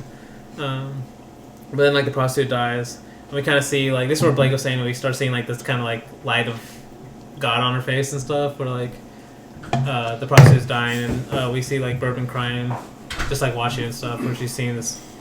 It's kind of this, like, this where you could say it's, like, this kind of Christian empathy, because it's like not rational, right? Like she doesn't know this woman, she just met her for the second time, and yet she's like breaking down in front of her, like helping her for like no reason really. And this is another example of right after this scene ends, she walks out of the room, and then she gets thrust into another drama with the son of these two people of that house that she had helped earlier. The older son has just robbed a bank. And now he's hiding there in that other room. Well, she literally comes to tell them, "Oh, your neighbor just died," and she's like, and that's like literally where the guy with the gun comes. But yeah, like she basically tells them, "This is you could say another Rossellini theme that I'm going to bring up in a future episode is, and I've kind of already mentioned now, but it's the idea of freedom, because she says, "Go of your own free will, hurry, hurry. It's the only way to save yourself. Don't you understand?" Basically telling this kid like he's got to leave now before. Well, she tells him to go turn himself in, like before he gets caught, because that'll be better for him if he does it himself. And that's like another Rossellini thing I've been saying is like go do it yourself before someone else does it for you, But then it cuts to her being interrogated for basically she's getting accused for letting this guy run away. She's abetting crime, aiding and abetting crime. Apparently, there's rumors that. Well, the newspaper ran thing that she was sleeping with the guy, and but that's them trying to explain irrational. Why would she want this guy to run away? Why would she help him? Yes, it has to be that. Like it's the husband thinking about the his explanation, right? But yeah, this is another thing where we kind of mentioned like this idea of the solutions are very personal to the people in Rossellini's movies, because she says the interrogator asks her, "Why did you leave your husband to live with a woman like hers?" And she says she was an unfortunate human being. Oh no, he says she was an unfortunate human being, and she says it would take too long to explain, as it close up on her face, and that's like the whole point, right? It's like it would not. It would like another way to say it, like it would be impossible to explain to this guy right now, like why is she doing this? Even if I explain, you wouldn't understand. Yeah, exactly. It would make no sense. Like, and that's when the lawyer comes in right after, and he's like, "Quote from my client's viewpoint, there's a more important aspect to this case: the family's social position." And that's where we really start to see these kind of society of law people come in. We see a lawyer, we see a doctor. I think we see a judge too. Yeah, judge. Yeah, we do see a judge. Like literally those three. And the mom too. Yeah, and the mom. Yes, exactly. The family, which you could say is another part. But then we get this long car ride of Ingrid Bergman, and this is where the movie is like, it's honestly so beautiful in a way, because like another movie kind of reminds me of is do you remember I Love You, I Love You? Yeah. Where like he's going to the insane asylum at the beginning, and you think, that's not the insane asylum, it's more like a laboratory. Yeah. And the same way he's not freaking out is like the same way she's not freaking out in this. Yeah. Where like, especially in her case, you would think she should be freaking out way more. Like, especially the way like the camera starts to, where she's slowly starting to notice what's happening. Where like she's walking through the hallways, and there's like a shot where like we see one of the nurses like use a key to lock the door from the outside. Well, they slowly lead her in the room and then leave her in there by herself. Yes. But the whole time, like we're expecting some kind of freak out moment. Yeah. Of like okay, she has this moment of realization. Now she's gonna freak out the way like she should. You know, like, oh, I'm being put here against my will, but she never does. Yeah. It's like we're starting to see this moment. She just accepts it. You know, it's like this is what I like. My actions have led to this, and it's like almost rational. It should lead to this. You know, because of how irrational I was being, in a certain sense. And then we kind of see they lock her. The maid comes to visit her a little later. And the maid's also the only one who's like actually like sad for her in a way, you know. It's like what they're doing to you is wrong. Like I've actually seen like you be nice and stuff like that. But like this is what I'm saying. Like Ingrid Bergman just seems so calm at this point. At this point, like the lights are very. That's what I'm saying. Like she's very heavy and light. She seems very calm. And you would say this should be the most stressful moment of the movie for her, you know. Yeah.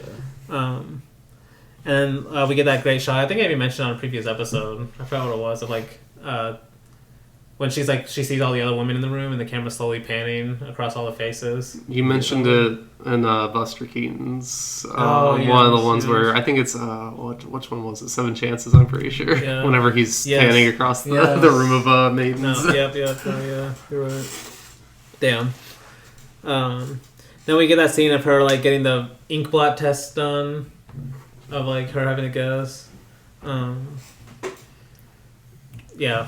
She answers the first time, but then she's just like, I don't want to answer. It's like you can tell, like it's like almost like stressing her out in a way. And then she meets this priest. I forgot to even mention the priest as another kind of like society of law person she mentions. Because there's that part where she's like, where he says, "That's all very well, but isn't it selfish of you to give away to these impulses of yours, to allow yourself to be swept perhaps to perdition?" And then she says, "The only way not to be selfish is to love the others and ourselves, all of us, we sinners, all of us sinners, just as we are, and to feel mercy and compassion for each one of us. Then a great light fills us, a great spiritual force, and it's then that mountains can be moved." And because the priest is kind of making this argument like you still have to obey your like what society has given you. You know, you still have to follow these rules, and that's she's kind of making. He's basically saying like you have to do everything within your limit, essentially. Like you can't step out of your social bounds. Yeah, because she's like scaring him too. No, because he's like, there's certainly the expression. What you express is certainly the expression of a true Christian spirit. Nevertheless, there are lives which have rules and disciplines which must be abided by. And to Rossellini, that would be like just like. Well, to Jesus, that'd be like what? Yeah, no, Jesus. Yeah, exactly. That second line where you added like as soon as, because like he says it's within these rules and disciplines that we must try to live our lives, even if it means sacrificing ourselves. And like Rossellini would say it the other way around. You know, it's like these rules. Should be for humans, not the other way around. Like this is a quote Rossellini loved from Jesus that Jesus says, "The Sabbath, which is like basically the law of the Jewish people at the time, the Sabbath is not made for man, but man is made for the Sabbath. No, man is not made for the Sabbath, but the Sabbath is made for man." That's what I meant. Because basically, the law is made for man, not the other way around, right? Not man made for the law. Yeah. And that's how he sees a lot of these social, basic ideologies. It's like man having to submit to these rules instead of the other way around, where like rules should be for man in the first place. You know, that's kind of funny why this priest is actually it actually makes sense why a priest would make that in certain cases. Like they're more invested in a certain structure more than anyone else. Well, see, that's why I love this priest, because he's like we talked about the priest before. Like she can't give him the answer that he wants. But it's actually, like, she's giving him the answer that, like, Jesus would want for sure. Like, I think that's why the priest looks so scared in this. Because the priest looks kind of scared in this scene. Because, like, everything she's saying to him is basically what they should be living like. Like, is basically what the priests living the Bible's code should be living their lives like her. And they're not. And I don't know. It's like, he almost feels small compared to her, obviously, in this scene for sure. I think that's what he's going for, especially like that's where he's like, and then he has his rationalization of how, you're expressing this true spirit, but we actually have to live, within these rules still, I'm pretty sure this is the priest, or whenever she's talking to the priest, she also actually mentions the line of like, whenever he asks like, why do you do this? Like, what do you gain from it or something? She says something about like, whenever I'm helping, the only time I feel like God or feel like this light washing over me is whenever I actually help these people. That's the only time I feel fulfilled, basically. But No, because she even says like, because I think that's why a big deal is why he emphasizes the family so much in this movie. Because like, in a certain sense, you could, certain people might say, including the husband, that she's abandoning her family, right? Yeah.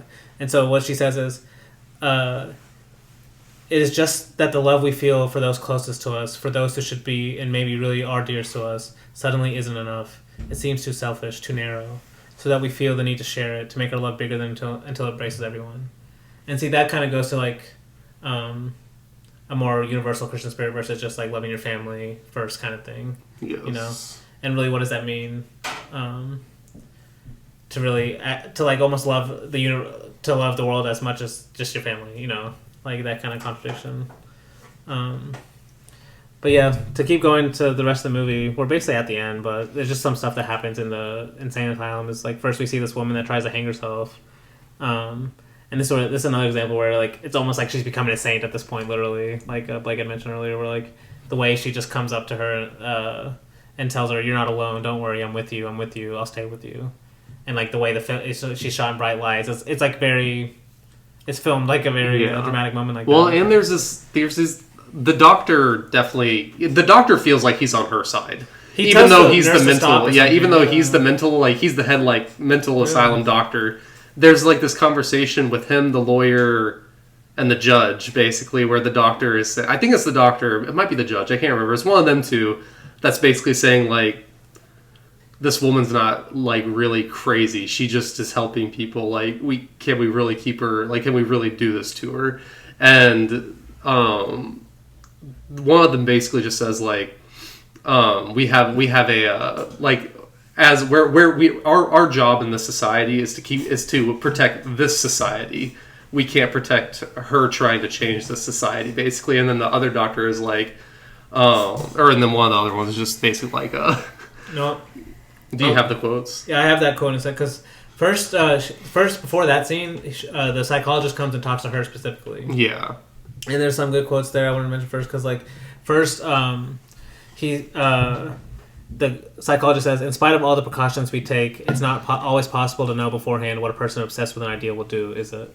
And to me, I love that quote because, like, that's also another thing you could say that Rossellini's films are about. These people that are obsessed so much with the idea, they're willing to sacrifice, like, their own like social positions, their own lives in a way, you know, in name of an idea. And in this case, you could say it's this kind of Christian love that she has, or she's starting to realize, you know, this love for the rest of the world. And because he's trying to ask her like, what was this force that made you do this? And then she says, if I thought I had a great spiritual power, then I would be insane. And then he says, then it's love for your fellow man, real love. And that's when she's like, no, it's hate. And he's like, hate? And she says, yes. Love of others is born out of the hate I feel for myself. Hate for all that is and has ever been mine. It's nothing more than that. Nothing more. I think that's a great way to put it because it's not only the hate. It's like that hate of what has been before. You know, this kind of life that she was living at the first kind of third of the movie. Yeah. You know, the stuff she did have. And then when she realizes the actual world she's in, that's where she gets that hate from, you know. She says that's what's driving her. Yeah. I think that's like the most kind of rational answer we get throughout this whole movie. In a way, but then it's that next scene is what you're talking about. Is where one of them says, I'm forgetting who says what, but one of them says, "Mrs. Gerard has broken those rules. We have no choice." And then one of them says, "I agree, especially since we are called upon to defend society as it is now stands, with its present laws and its present setup." So even they're saying like, yeah, because she broke like this whole point is like she's crazy because she broke the rules. Yeah, and that's true. She did break the rules of society in a certain way. She did stuff what she wasn't supposed to do. Does that make it wrong? Even these people are saying, like, I don't know if that's wrong necessarily. Because I'm pretty sure the doctor is saying something like, if we make this decision and basically keep her locked up in here, what are people going to say, like, 50 years from now or something like that? Because he knows society changes. So, but the other ones are like, yes, like, we all know this also, but we're here to protect the society that's here now. Yes. So. Yes. And to Rossellini, that's like rules. Almost like evil. Like, yeah. Why do you just want to protect society as it is now, just because, you know? Like, that's in a way taking away your own moral position and sacrificing just the way things are, you know? But yeah, then we get this kind of last scene of, not the last scene, there's a couple more, but where she comes and talks to basically the family. actually both people come to visit her, both groups, and this is where they're like they're finding out that she has to stay, because she, someone even asks her what her ideals are, what are your plans. She says, my ideals are those who need me day by day, and this is where she kind of makes the point like. This is why I love this movie, because like it's such a contrast of, okay, she's in the insane asylum. This is where the part of the horror movie where she should be freaking out, you know, where she should be screaming at the bars at the end. But this is where she says, if I went back home, I would save neither myself nor others. I would only return to being what I was before. Oh, don't think it would be easier. It would take so little. But these people need me more than my husband does. I want to share the joy of those who are happy. I want to share the sorrow of those who suffer, the pain of those who are distressed. I want to live with the others and save myself with them. I'd rather be lost with them than be saved alone. I only feel I can belong to them when I'm free of everything else. When you're bound to nothing, you're bound to everybody. I have nothing more to say. I love that last line. Like, it's almost like a very Buddhist line in a way. For sure. Where she says, when you're bound to nothing, you're bound to everybody. I have nothing more to say.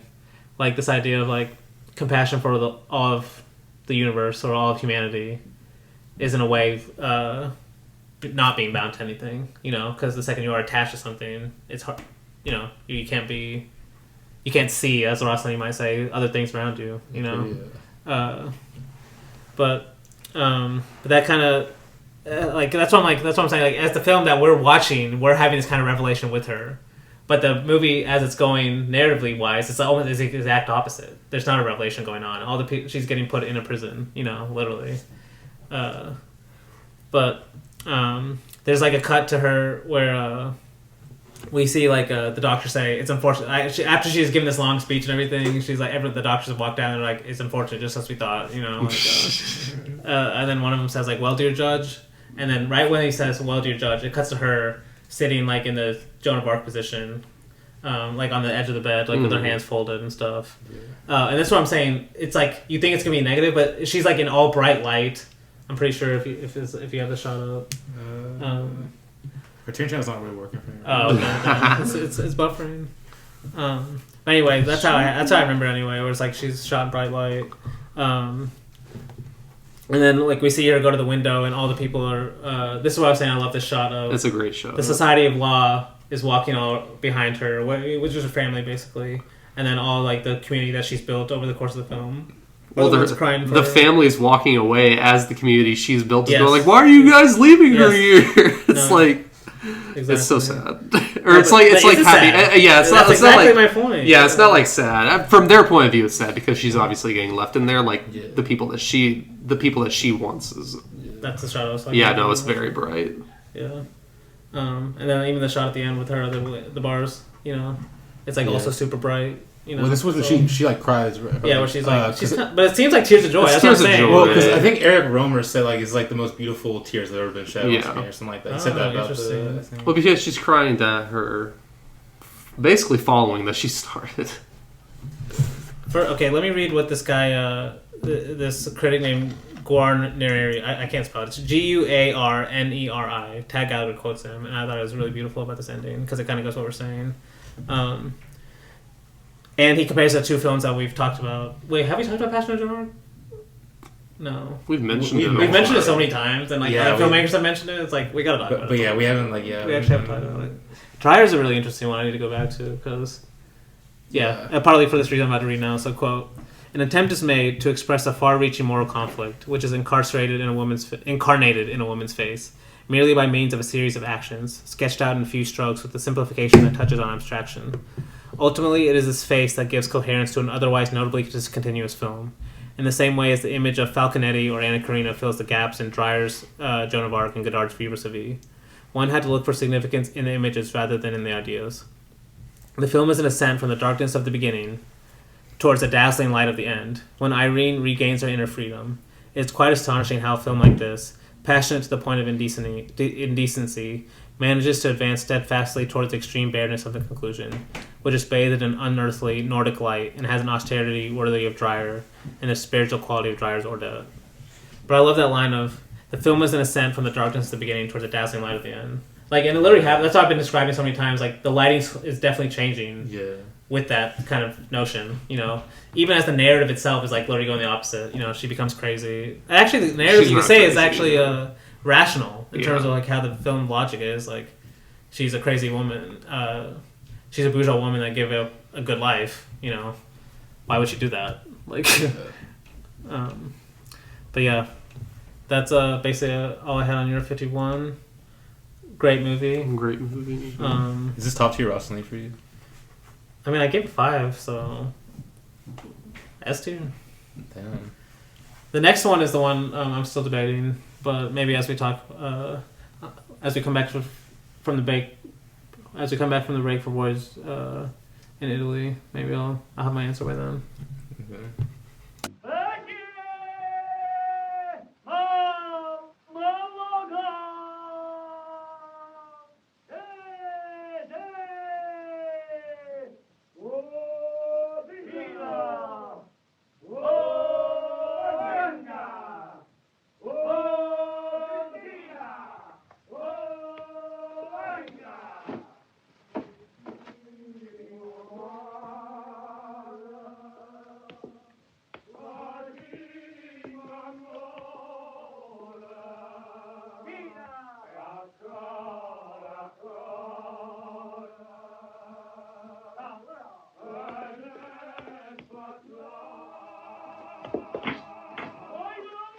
And we're back to talk about Voyage in Italy as we're going by, even though it can also be called Journey to Italy. We've called it both this episode. We've called it both I always say also, that. I have to apologize for how bad that break was. You tried. I tried. I was trying to think You're trying to be smooth with it. It didn't end up well, but you got swing the and a miss. Okay, all right. At the end of the day, it's only a break. It was a first base. It was a what is it called when you only get to one base? Baseball. It's a single. A single, yes. It was a single. It was more like it was more like you got hit by a pitch or something. Like I'll maybe. take the walk. You got hit in the head by a pitch. Oh, that's different. You're critically injured. You're critically injured from the hit by the pitch. No. God damn it! All right. I'm sorry. But to talk about this movie with insane, like just a lot of titles. That's why I've been saving to explain to it while we actually got to the movie. Is this is according to Tag Gallagher book. Voyage in Italy. Because he titles his chapter on Voyage in Italy, Voyage in Italy. His first footnote is, no film bearing this title actually exists. In the English version. And that's why I'm so hesitant to call it Voyage in Italy, but I will call it anyway, because that's what makes most sense. So his points are, first, the British releases with this kind of English dub that we're seeing had 2 different titles. First was called The Lonely Woman. Yeah. And the second was called Journey to Italy, which is The what second was called The Lonely Man. No.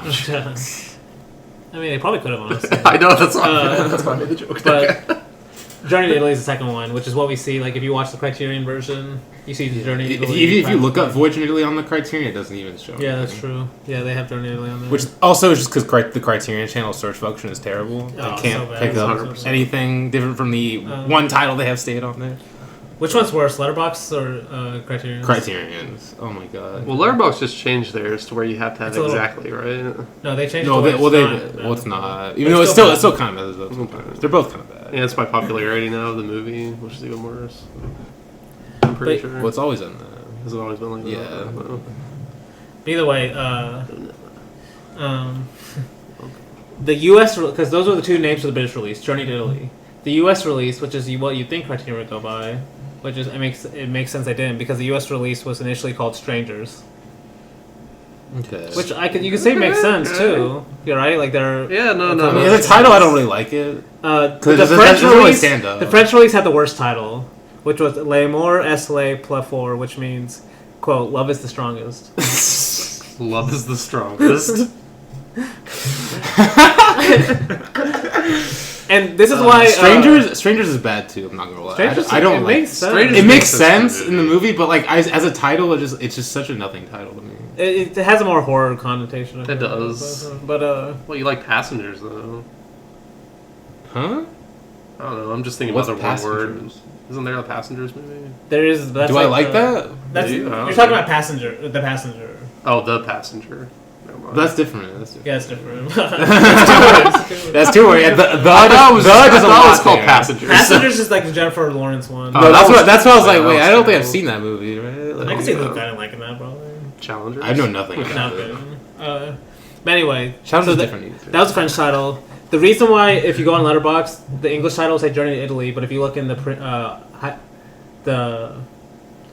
italics where it shows the foreign language, where it shows the Italian, it says Viago in Italia, which kind of translates to Voyage in Italy. And the reason, but Tag Gallagher says there was an Italian dub version that was like they changed a 3-minute scene or something. They may say it was like a different cut of the movie. That's basically not the English language version, which is actually the official version. Yeah. So the Italian dubbed version, which is what makes this complicated because it's an Italian movie with foreign language stars, but the English dub is actually the correct one. You know, and that's also for Europe 51, right? Yes. Okay. Because Europe 51 also has another version. Yeah. It's confusing. Yeah. But to kind of, before I get into like maybe the specifics of some of the themes of the movie, I want to talk about first. I just want to talk about a couple quotes between George Sanders and Rossellini. So first, George Sanders. People talk about neorealism and a heap of other things in regard to Rossellini. It's a fantasy. In reality, if Rossellini shoots on the streets, it's because sets cost money. I've seen stingy people, but I've never met anyone who could equal him. Damn.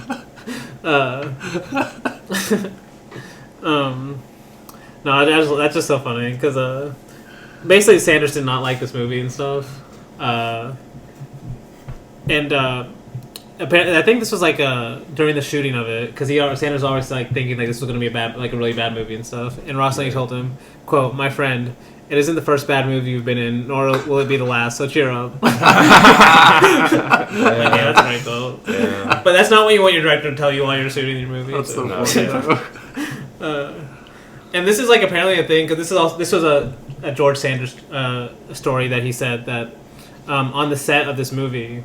Apparently, Rossellini was like a lot of the crew was getting overtime, which they loved because Rossellini would get so distracted by a lot of things.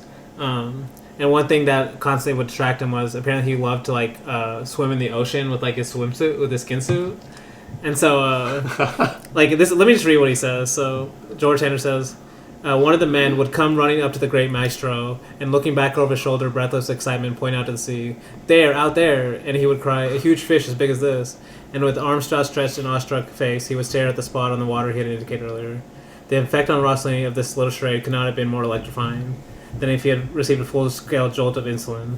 And then he would say, "Wrap it up," and he would shout through teeth chattering with excitement as he would get into his skin out and like close the set for the day. I'm like, damn, it's like such a Rossellini thing. Like, there's like stories like that throughout his career of like. He would just like leave the set randomly and stuff, and like the crew would be wondering where he's going and stuff. What was that? Didn't you post a quote on Twitter about him talking about like him driving his why he likes driving his Ferrari really fast? Yes, he's like he loves speed. it's like this guy's different. Apparently, he was friends with Enzo Ferrari too. Of course, he was. Yeah, because he had Ferraris throughout his life. Like he was always driving Ferraris and stuff. And a lot of them he wouldn't own too. Like he was just like. Oh my god. But then also the way that I wanted to point out how they shot this movie too, Tag Gallagher points out, is like, he says basically they didn't have a script. Rossellini would compose the movie as he saw from day to day, and this is an important point that, like, honestly I just like want to keep this in my head of like how certain movies are shot because like this. I've mentioned this side quote before where he says like when he watches movies. He only remembers certain moments from them, and he really doesn't remember like the narratives a lot of time. And like that's something I've always stuck in my head. But he says the way he shot this movie was he would basically only think of high points of movies, and he would shoot those moments. And then after he would shoot those moments, he would then think of transitional scenes later on. You know, and I'm like, that like makes sense, but it's not how you would think of how you should normally write a story, where the transitional scenes are just as vital in a way, you know. Yeah. Where it's like, oh, we'll figure out how to connect these like high points of episodic like moments later, you know. Yeah. And then later, like you can say, episodic films just don't even attempt to connect them. You know, they're just like little moments. Yeah. But one thing I wanted to mention about the, I guess, because I mentioned this right before we started about the acting, whether the acting is good, and that's why I was like, I wanted to leave you hanging before we actually started. Because do you think the acting is good in this movie? Well, I think it's fine. Sure. Yeah, I think it's fine. Yeah. I'm not like... Thing is, I've kind of realized like I'm not really a good judge of like acting because I don't really care that much anymore. To me, most of the time, if a person likes the movie, they're going to think the acting is good. It's fun. Yeah. Or more importantly, if they like the actor, Yeah.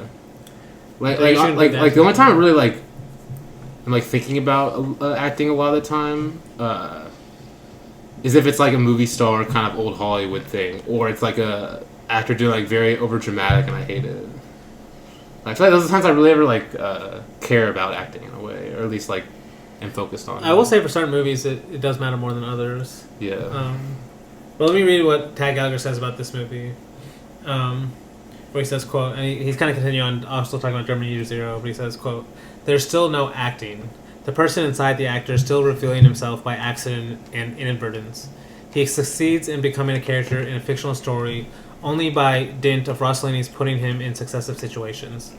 Ingrid Bergman is made to walk around all the time.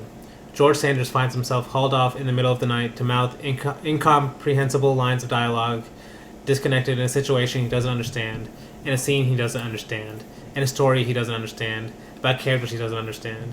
He hasn't the slightest notion of what's going on, and he's probably been told that he's wearing the wrong clothes. But Rossellini links the situation with another, and a character is born." Yeah. And like that's why I mentioned the whole acting. It's like this on purpose. Rossellini wouldn't tell the actors what's actually going on. You know. Yeah. It always looks like it's like there's scenes where he's like talking he's talking to that Italian like maid.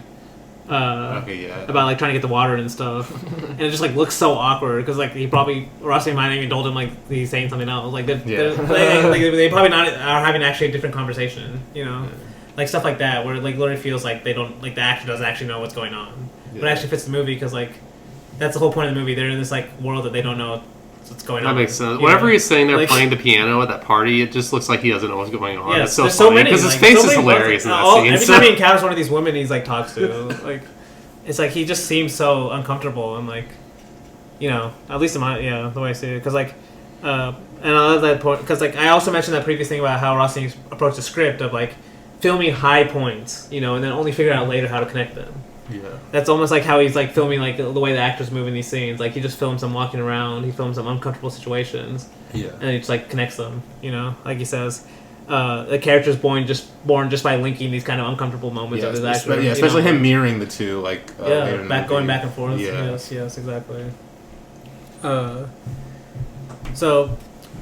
can I read your review? Yeah, that's fine. we gotta read Luke's review. Because at least you're reading it, not me. That's fine. That's acceptable. Even though I did actually, maybe I might save it to the end because you do talk about the final moment. Well, I kind of there's the first paragraph is very much. Because that was actually something I was going to mention too. So quote: "One of the most perfect films ever made. From how I see it, the placing of these documentary-like historical travelogue segments alongside the domestic drama brings the couple face to face with not only death but time itself. Life is only clearly seen in the moment if one is to view it from a distance, which is only achievable after the moment is long gone. The preserved corpses of the victims of Pompeii confront, almost mock the couple's ever-present attitude by presenting an uncomfortable truth to their attitudes, that they are too victims of time. At any moment they could be frozen in time just like those corpses, and with what to show for it. It is the culmination of this that makes the final scene of the most beautiful in all of cinema. Throughout the film, all the couple can do is mock, bicker, scorn, and ignore each other. The final moment, with the couple's embrace and first real acknowledgement of each other's presence, can be called nothing but a miracle. Perhaps the most miraculous of them all." Yeah, that's a good point. You're going on. But dude, the reason why I have a bunch of stuff on this idea of the miracle at the end. I'm saving it for the end of the movie because I want to talk about it at the end. Yeah. And you're gonna love it because like Romer has a very similar quote to what you just said right now. Okay. So does Tad Gallagher too. Damn. Because but I want to save it to the end because it is like it's the most important of the movie. And I'm trying to like okay, let's not mention it. Let's just actually say it. Never. We're doing it today. Damn, why did my notes app just close? Okay. But the reason I wanted to mention that now too, because especially that first part about the domestic drama part. Yeah. Especially this first half, this kind of especially the domestic drama, because I want to mention basically why Rossellini says the main theme of this movie is. He says, quote, "A great many couples are real companies, partnership ventures. They marry because one of them can do a certain type of work, while the other has a certain number of acquaintances. So the wife does the public relations, the husband is the economic operator. That's all their life is. The couple in Voyage in Italy is well matched this way. They're people who, outside of work, their job, their daily duties, don't know what to say. It's vacation that depresses them, especially vacation. The fact that becoming owner of a beautiful villa in one of the most beautiful areas of the world counts for nothing, because they don't know what to say anymore. What film shows a sudden, total isolation. It struck me that the only way a rapprochement could come about was through the couple finding themselves complete strangers to everyone else. That's obviously why. I mean, big reason why Romer loved this movie for sure. He took that and ran with it. Yes. No, I have some Romer quotes later on. I actually threw out. Did he write 3 reviews on this movie? Oh yeah. Oh my. That's what I'm saying. This is Rivet also has some great stuff. No, I know about the Rivet one. Yeah. And Tad Gallagher also, as I'll read some of his too. He also writes beautifully about this movie. It's crazy how much this movie impacted so many people too, especially the cocky critics. This is the movie that made them Rossellinians in a way. Oh yeah. And it kind of goes with the idea. It kind of mentions that quote, this gap between the characters, their isolation, and the camera that's showing this kind of background of Naples. That I said it's not really even a background anymore. Like Bassett says, it's on the same level as the action itself, the mise en scene.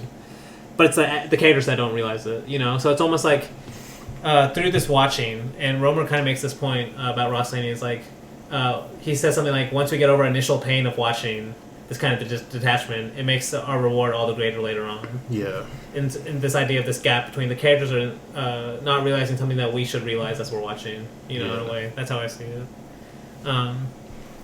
And this kind of also will go with what you said about the ending of why it's almost like a miracle in a way. Because you mentioned Antonioni, and I said I was going to bring back the tag out the comparison. Yeah. So cool. Let me read what he says. He compares him to Antonio's Lenotte. Yeah, that makes sense. So what he says, quote, Voyage concludes with, quote, tell me that you love me. Antonioni's Lenotte ends with, quote, you don't love me anymore, say it. Rossellini heroes finally manage to be ingenuous. Antonioni non-heroes perpetually wish they could. In Crocean terms, one achieves poetry, which or remains prose. Rossellini's people suffer from a surfeit of originality. Surfeit means excess of originality. Antonioni's from an insufficiency. Rossellini's wander till grace shows them their unique role in society. Antonioni's till opiated by futility. Opiated by futility. Yeah. So you can probably tell what Tad Gallagher likes more, but I think he also makes a good point though. Antonio does not believe in this ending. Yeah. Of these characters finding this kind of he literally quotes the exact opposite. Tell me you don't love me anymore, say it, versus the exact opposite of this one. But we're going to talk about the ending because I'm still 50-50 on how hopeful we're supposed to be. Yeah. And also, I'm curious if you can link probably this to also Content. Godard's Content, which he has a poster in this movie because it is very similar. It ends with that on the ending. Oh yeah. Because it kind of is similar to Note in that way, but also the ending kind of it kind of is a little bit transcendental like this one. Not as much, but with the him going up to Fritz Lang and then the camera over the water with the actor. There's a lot of similarities between them too. Just all three of those movies. No. Contempt almost links the two in a way, maybe you could say. I haven't given much thought to it. Interesting. Because they are also vacationing at times. No, that is true. I think that's a good point. Yeah. Is Lenotte a vacation? That's the one I haven't seen. Well, they're visiting their dying friend in Milan. Okay. So I don't know if it's really ever said, to be honest. Which is very much an Antonio thing. He doesn't want to tell you anything. Yeah. Which I should say, I absolutely love it. It might be my favorite. It's one of my favorite Antonio news.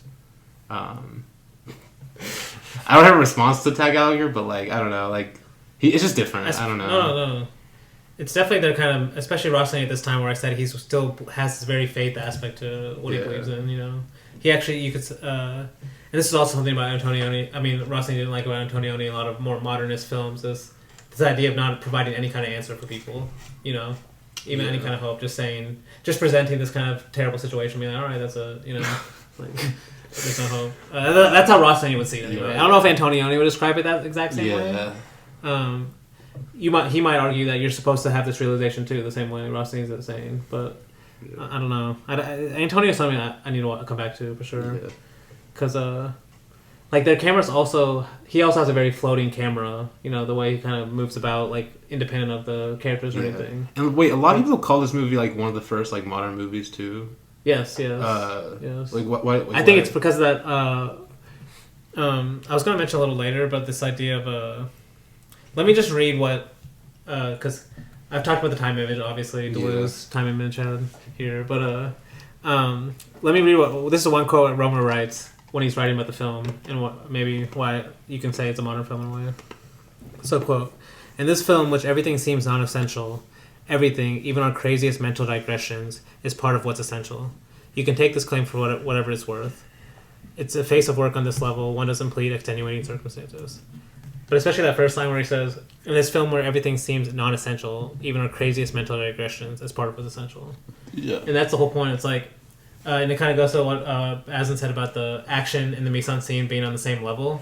And some quotes I'm going to read in a second, but this idea of what he says, I love that line of even our own craziest mental digressions, no matter how far, are part of what's essential. And so, like, when you make the movie flat, or I've called presentation in a way, where everything kind of seems equal in terms of value, wherever your mind goes, that seems like it's part of the movie in a way. Like he says, even those mental digressions that are crazy seem like they're essential part of the movie because everything is on the same level in the movie's sake. Okay. And to me, that's where you could say the more modern films start to become is like the stuff that's going on in the characters doesn't necessarily mean we have to identify with those characters. You know, we're not. It's their journey's not our journey necessarily. Like you mentioned in review, we start to become more detached. Yeah. You know, to me, that's one kind of where you could say Deleuze's time image is a more modern image. You know, and to me, that's one example of that. And we talked about that even like with like I remember mentioning this with Texas Chainsaw Massacre. This idea of like how much are we supposed to identify with anything that's going on versus just watching, you know, and observing and being like that's enough. Like that's what the film is there. Even the idea of a message is very vague because the message could be anything your mind wants it to be based on how the images are presented. But yeah, so let me, because I've mentioned I've loved that Bazin idea of like the action and the mise-en-scene being on the same level, and so let me read what because apparently Ingrid Bergman also didn't like this movie. She was mad because this is the thing, he never would tell the actors exactly what to do. He would just tell them walk around, move this way, move that way. You know, say this line, say it kind of neutrally or whatever. So like as an actor, a lot of actors always be like, oh, I want to be in the character, you know, I want to like that kind of. I am the character. Yeah, exactly. Wander over there. Yeah. Wander walk over there, walk there, move head up, down, sideways. But this is what he says. He's quote. "You remember Ingrid in Voyage to Italy wasn't happy because I made her walk all the time. But by having her walk, I showed everything around her, furnished the spectator with all the elements he needed to select by himself, to see, to judge. The character, yes, but also a series of contextualized messages with which to explain her, to explain the situation in which she was, the environment in which she was, what she saw, and the things she touched, and the reactions to which that environment, those things that couldn't help but excite in her." And that idea where he mentions multiple times, that the idea of the environment, you know, that's like the mise-en-scene. And to me, that's where like the filmmaker, in my opinion, where he really shows. That's why to me, that's my opinion why Bresson is so this idea of models versus acting. You know, cinematography versus cinema is this idea of the filmmaker. What makes him different than filming just a theater play is he's not really even just filming action itself, some foreground. It's filming all of it. It's filming the mise-en-scène. It's like those cuts in between the action until where you just cut to the background. It's this music that's just playing constantly of the background of these singers, you know. That has nothing to really do with the narrative, but for us viewers, it feels like it has something to do with it, you know. It's like our experience in a way. And because Rossellini mentions specific, and I mentioned already like Renoir's idea of like Rossellini theory, how big Naples was. So let me read what he says about Naples. He says, quote, "It was very important for me to show Italy, Naples, that strange atmosphere in which a very real, very immediate, very deep feeling is mixed, the feeling of life eternal. It's something that's completely disappeared from the world." But yeah, because I remember Blake had mentioned like during that episode of the monks in Paysanne, like when they walk in, you know, like this has been here for like hundreds of years and stuff. Like to me, that's kind of what Ross is seeing about Naples in general. It's like we see this very couple that's very entrenched in their own personal issues, and she all of a sudden confronts this civilization that's been there for like 1,000 years, you know. And where she says she sees these statues and like she talks that's about why the Pompeii scene is the best. It's my favorite scene in the movie. I don't know. It's probably my favorite scene in the movie because it's literally confronting that essentially. Honestly, the museum scene might be my favorite. The museum scenes, they're all those scenes. Also, because amazing. it kind of reminds me of the Godard quote. I know Dany, you love this quote where he says, "Like we're born in a museum is our homeland after all." Yes. Like honestly, that's like. Oh yeah. It's like taking that. It's like no, that's me, like that scene. That scene with the museum has inspired so much. Yeah. Like Mind of Clay. Yeah. La Jetée. Jetée. Yeah, La Jetée. They even made another museum movie too with Renee Marker and I forgot. Night of the Museum. Obviously. Night of the Creation Museum. No, I'm just kidding. Oh my god! Damn, I'm done with that. Holy shit. Damn, maybe I have to watch that one. Yeah, through line of film history, guys. No, but definitely some of those other ones we mentioned. Yeah. But one more thing, because I've kind of mentioned like, just one more thing I want to mention about the movie, and this is Tad Gallagher, because he mentions basically because you could say this is another kind of modern cinema take too. Another thing from this movie that is more modern is, quote, "What's real and wonderful in Voyage in Italy are the characters. If Rossellini can make a menage a trois of two people in Naples, it's because both people and places in his movies are loci of feelings." I'm pretty sure that's how you say that, right? L-O-C-I? L-O-C-I. Like loci? I've never heard that word. I'm pretty sure. I'm sorry if I'm wrong on that. Like Stendhal, he romanticizes emotions and concentrates them in oppositions. A few seconds pinpoint a passion, an insight, a psychology, whose contemplation the next few seconds short-circuit with a new passion, a new perspective. This pinpointing is totally unlike Visconti or Huston. This is antithesis of everything popular cinema can't, and most critics believe films are supposed to be. Rossellini never inflates an idea with rhetoric, never belabors a personality tick, never gives his perpetually off-balance actors a chance to construct a character or build a performance. Yet, as with Matisse, the painter, there's a sureness with which each simple trait expresses the uniqueness of a character, a situation, or feeling. And to me, that's like why Rossellini movies feel so simple, like when you describe them in a way, but they feel like there's so much going on. Because like if you're actually paying attention to the details, you know, like the way like one of my favorite scenes in this movie is actually when he comes home for like the last time, and she's like, she doesn't know whether to pretend to sleep or not. Yeah. Like there's just so much lying going on in the scene, like. But like they don't know, they subtle like they can't acknowledge they like wait till the last moment to finally acknowledge yes exactly what they want to ask, what they like, what he's been doing this whole fucking time, you know, stuff like that, but they can't say anything. Well, he told her what he was doing the note. That's true. No, exactly. No, you're right. Yeah, but he did tell her what he was doing. Well, that knows itself a joke because it's literally what she told him he was going to do. Basically, if he went over there. So, and to me, this is good. This is. I'm honestly just thinking about this right now. That last line: a simple trait expresses the uniqueness of a character, a situation, or a feeling. Because Truffaut says. Truffaut describes this movie as a series of variations about, quote, a feeling, a way of being. And to me, you could say that feeling in this movie is almost like this idea of like that's why the title "Strangers" almost makes sense, because this idea of strangers among someone you're close to, so you're supposed to be close to, you know, between these two people that are married. But yeah, I guess to kind of go on that kind of feeling of a loneliness between these two characters that are supposed to be married. Let me read this Rivette quote before we get into the actual movie. Is, quote, "Human beings are alone, and their solitude irreducible. Human destinies trace separate curves, which intersect only by accident. Face to face, men and women remain wrapped in themselves, pursuing their obsessive monologues. Delineation of the concentration camp world of people without God." And you can say the ending is really that kind of, like the miracle as you mentioned in your review, that's what we're going to talk about at the end, is like, the kind of opposite of that, you know. That's the only way human beings can ever, get out of that in a way. And that quote makes me want to watch Rivette's movies too, because I'm so like I've read all these ideas. What he thinks about Rossellini. Yeah. And I've watched at least a couple of Rivette movies, but he's kind of hard to talk about in a sense, because like you can tell by his writing, his movies are kind of similar, where they're almost like, I don't want to say like formless, but like. It's hard to talk about. You kind of have to watch it to see, but like, because I'm trying to write some reviews, but like it's so hard to like you have to spend a lot of time in his movies, because he doesn't give you anything like at all. It's crazy.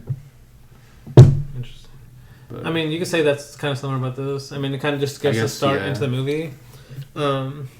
Of Voyage in Italy.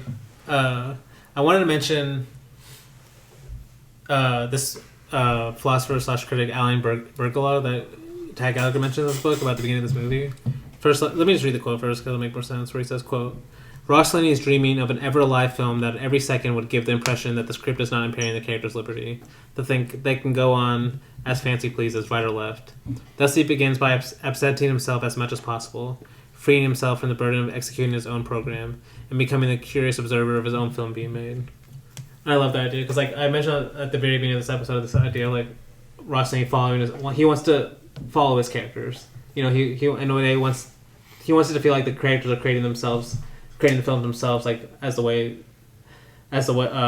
what they're doing, and that's why the movie in a way feels feels too random. How this guy's like George Sanders just going like trying to find different women, you know, and like with no really resolutions at the end, except for this kind of miracle as we're going to talk about. But this idea of like Rossellini trying to become the curious observer of his own film.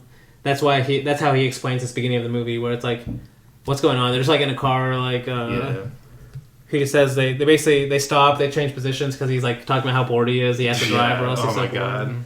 Like, this is also where they're like saying they haven't been alone like for the 7 years of marriage they've been together, basically, which is insane. And like it's a good point too. Like this is where kind of it starts, where like they almost like they can't even really look at each other either. Like they're never looking at each other. Actually, I'm almost positive this is true because I thought about this as I was watching this time. I'm pretty sure we never see them look face to face until the very end of the movie. No, literally. Like literally until the very end. As they're in the hotel and stuff, they're always talking side to side or like. Or one of them staring off in the distance, like. They're never directly looking at each other. Which on a physical level works, but also like they're not seeing each other. Yes. Obviously. And we learn like just through their conversation that Uncle Homer has left them a property here in Naples. Yeah. And that's why they're here. He says like as he's driving that he's never seen noise and boredom go so well together. Talking about how he's like basically he can't appreciate where he is right now. He just doesn't. He can't appreciate anything except woman. Other woman, not his wife. And this is like what I'm saying. Like it feels like nothing's happening, but just by some of the way they're talking, this is not a happy couple. Or like it makes sense because where she says. It didn't occur to me that it'd be so boring for you to be alone with me. And he's like, what's that got to do with it? I'm just bored because I've got nothing to do. And like, right there, that's like, if you're alone with her and you feel like you have nothing to do, that should be a sign, you know? Yeah. And that's where she said, this is the first time we've really been alone since we've been married. So honestly, this realization, like, I think they said they've been married for like 7 years or something. Yeah. So, that kind of, having that realization right now, almost like in this like pointless conversation, like, it kind of like steers the rest of this movie in a way, where they have that realization. Yeah. Because like the next scene is like they're at the hotel, they're still talking about that where she's like, let's go to the bar instead of just staying in the room, because I think one of them says, I don't think you're very happy when we're alone. They're just trying to realize that like they don't actually like being alone with each other, because she says, I realized for the first time we were like strangers. Oh, okay, she does say strangers. It would have felt like the word "strangers" is corny to me. I don't know why. It's corny. It's a corny title. Maybe because it's the horror connotation, honestly. Because then he says, "Strange discovery to make. Now that we're strangers, we can start at the beginning." Yeah. As they're like living in the room and stuff. Yeah. Then they go to the hotel. They see a girl that they know from. Well, they go to this restaurant because like with these like group of women, and it's so funny because like he immediately like goes away from her and goes to this other girl. He's already like he's like, oh, like let me get your seat for you, you know, like in the background at least, like just like immediately ignoring his wife, like. I think this woman too is also we learn later on like she actually left her husband. Yeah. Because she says she makes a point like it was easy for me to leave my husband, but for you it seems hard or something. Yeah. Because that goes with your kind of ending too of like they actually do love each other still. Yeah. But then we see them. Yeah. Basically that scene we kind of see that scene mirrored later on where she's at the party laughing, he's like just staring at her. Yeah. But then we this is the first. I want to point this scene out. It's the first time it happens, but it happens multiple times. This repetition of basically a morning shot of a camera panning either from left to right or right to left, and we hear the people. From right to left, from this one is right to left. Some of them are left to right. I'm pretty sure.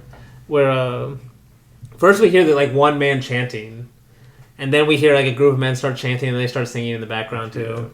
And it's like the first time it happens, but it happens throughout the movie too. It's like so good, and you can't help but notice it once you start to notice it. Like all just the background music and the there's so singing, much. It's so the men good. singing, yeah. And then one of them says after we get this like amazing shot of that in the early morning, the guy says, "I must say, one sleeps well in this country." And that's when they talk about. She's like, "Oh, how silly of me! I never realized you were interested in other women." Oh yeah. Just like talking about this like serious like topic just like so casually and stuff. It's like so funny, like treating it like a joke. But then they go and they visit the Uncle Homer's house with this real estate agent that was apparently Homer's friends. Yeah. And this is where we see like honestly this is where like, we see the shots there's like 3 shots of the different views they have all from the same house, which are like insane. Like he says it's Vesuvius, Pompeii, Isle of Capri. It's like damn, they can't even appreciate any of this. No. Yeah. And then even like during this tour, we also can hear a man in the background singing. I try to put in my notes every time we hear it. I might not have them all, but like it's all throughout the movie. Like this whole environment that's like just constantly in your face in a way as you're watching. Then we get the shot of them just like on the roof sitting together. It's one of my favorite shots in the movie, honestly, as they're just like relaxing on the roof. Yeah. And this is where they talk about the poet. Yes, like, yes. Yeah. Well, first it's that quick moment where he's like, "I need to go get a drink," and that's where I mentioned the scene already, where he like finds this maid that doesn't understand he needs water, where he's just like like pointing at the cup, and she's like just saying a bunch of words, doesn't know what he's saying, and they have to go get the translator, who's like, this is where I'm saying because I mentioned this line in Euro 51 about where she's like, "It's so unfortunate how I made the wrong gestures, and so many things can go wrong just for making the wrong gestures." And so I think he's kind of even making a connection in a way where that real estate agent says, "Obviously the poor woman couldn't understand you. It seems you weren't making the right gestures." Yeah. And then he's like, "Well, what gesture should I make then?" But this idea of like just making the wrong gestures is such a big deal for Rossellini, you know. But then he goes back up. He finally gets his water, and that's when they start talking about this poet of honestly, this is a good poem. It's cool. It's alright. It's alright. I'm not really like into like Temple, like written poetry like that. Like that. That's I don't really read a lot, but I'll read the poem. Temple of the spirit, no longer bodies, but pure aesthetic images, compared to which mere thoughts seem flesh, heavy dim. I can see it. Yeah, I can see the the vision. Yeah. But she basically says. She like describes it like of like last time she saw this guy, like it was like some like melodramatic story, like he was standing outside in the rain. Yes. Making her husband jealous. Yeah. I think so. Yeah, that's definitely because then he's like, that young started me thinking about something, and she's like, about what? That I can learn more from the way man coughs and from what he speaks. And she's like, what did Charles' cough tell you? That he was a fool. And she's like, he was not a fool, he was a poet. And he's like, what's the difference? But basically, yeah, it seems like she's trying to it seems like she actually like appreciated this aspect of this guy, but at the same time is also trying to make him jealous too. Well, she appreciates that aspect of history of Italy more so than him also. Yes, no, that's true. That's true. Because she says that this museum she's first going to is where this guy wrote this poem. Yeah, so that's why she wants to go see it.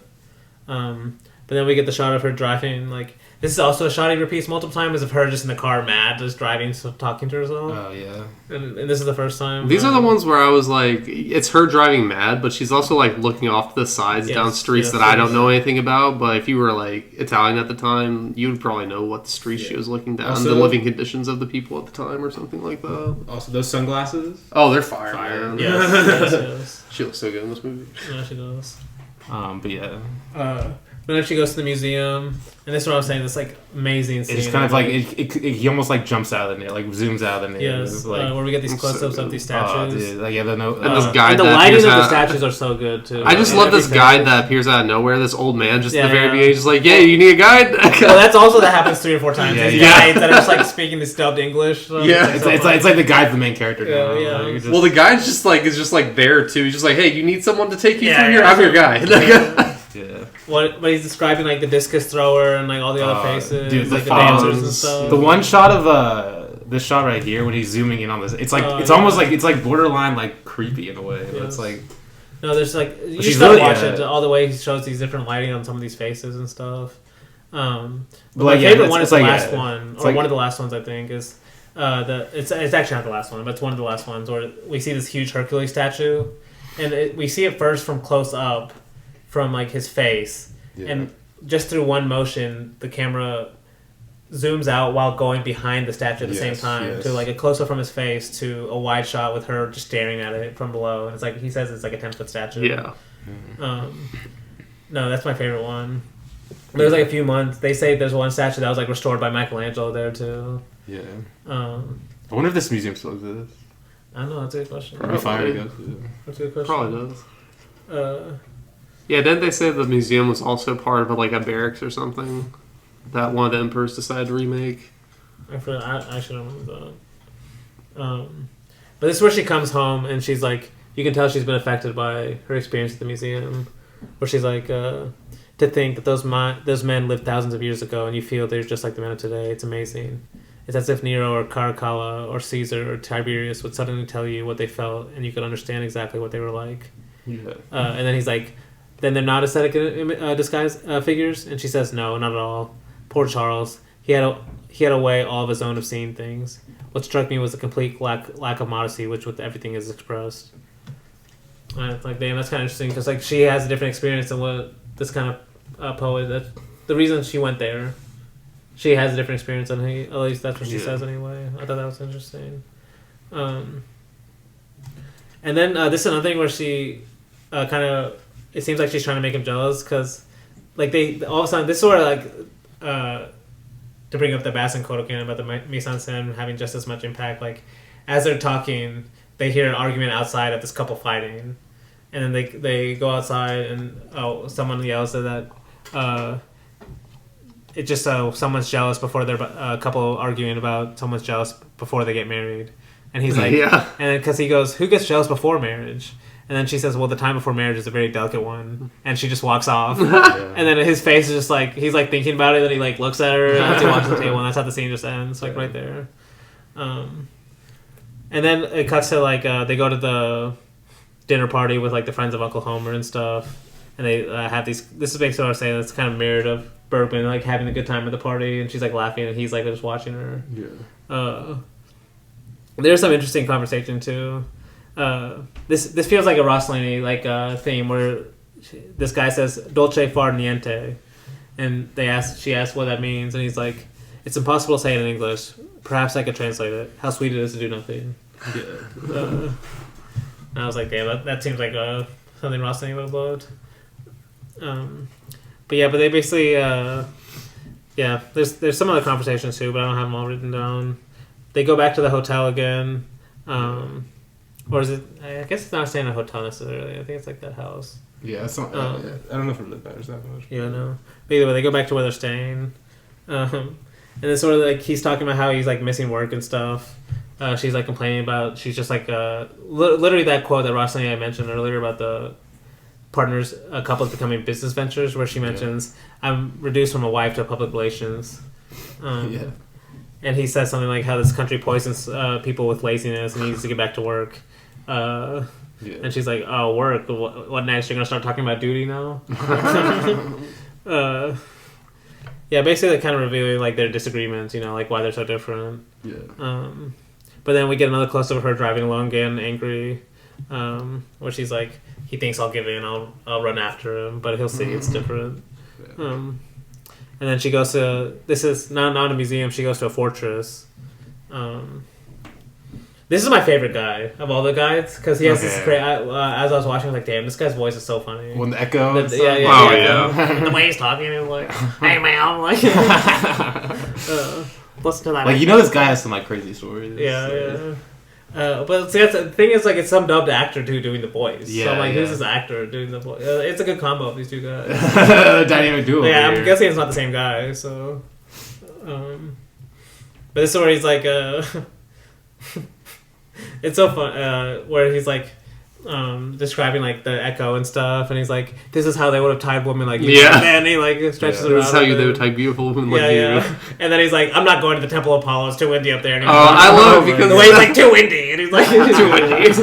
It's so funny, dude.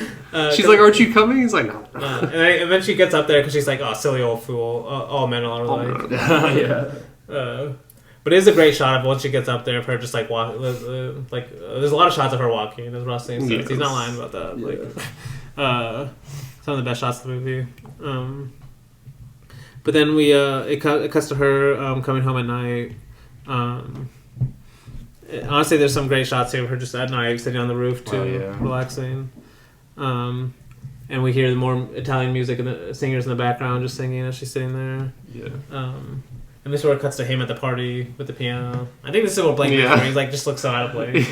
He's just playing it. I'm just like, this guy's face just looks hilarious this entire time to me. Like, no, because this woman even says like, when I left my husband, it was like it made sense for me, but when you're trying to do it, like, no, she says when I left my husband, I had no problem, but you still look like you still have a lot of problems, so you must love her still. That's what she says.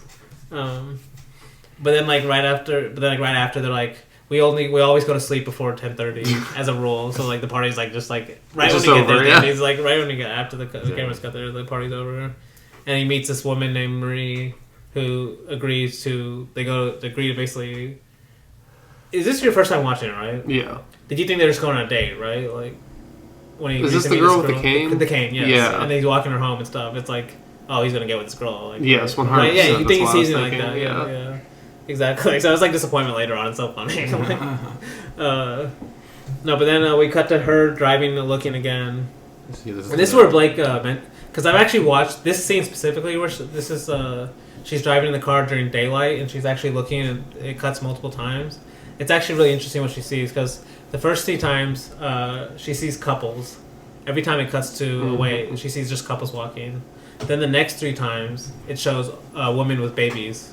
To almost like the progression of life in a way that she's singing, and all she does is just smile after that. Like there's no words or anything. It's just like it shows the 3 couples, still the sea babies, and it comes back to her just smiling, and she like shakes her head too. It's like her like starting to see the big picture in a way, like or her starting to realize her environment in a way. But like through this kind of confrontation of history, you could say, of this history, this environment of like Naples, like that. I think it's a little later on when she's with the maid in the car.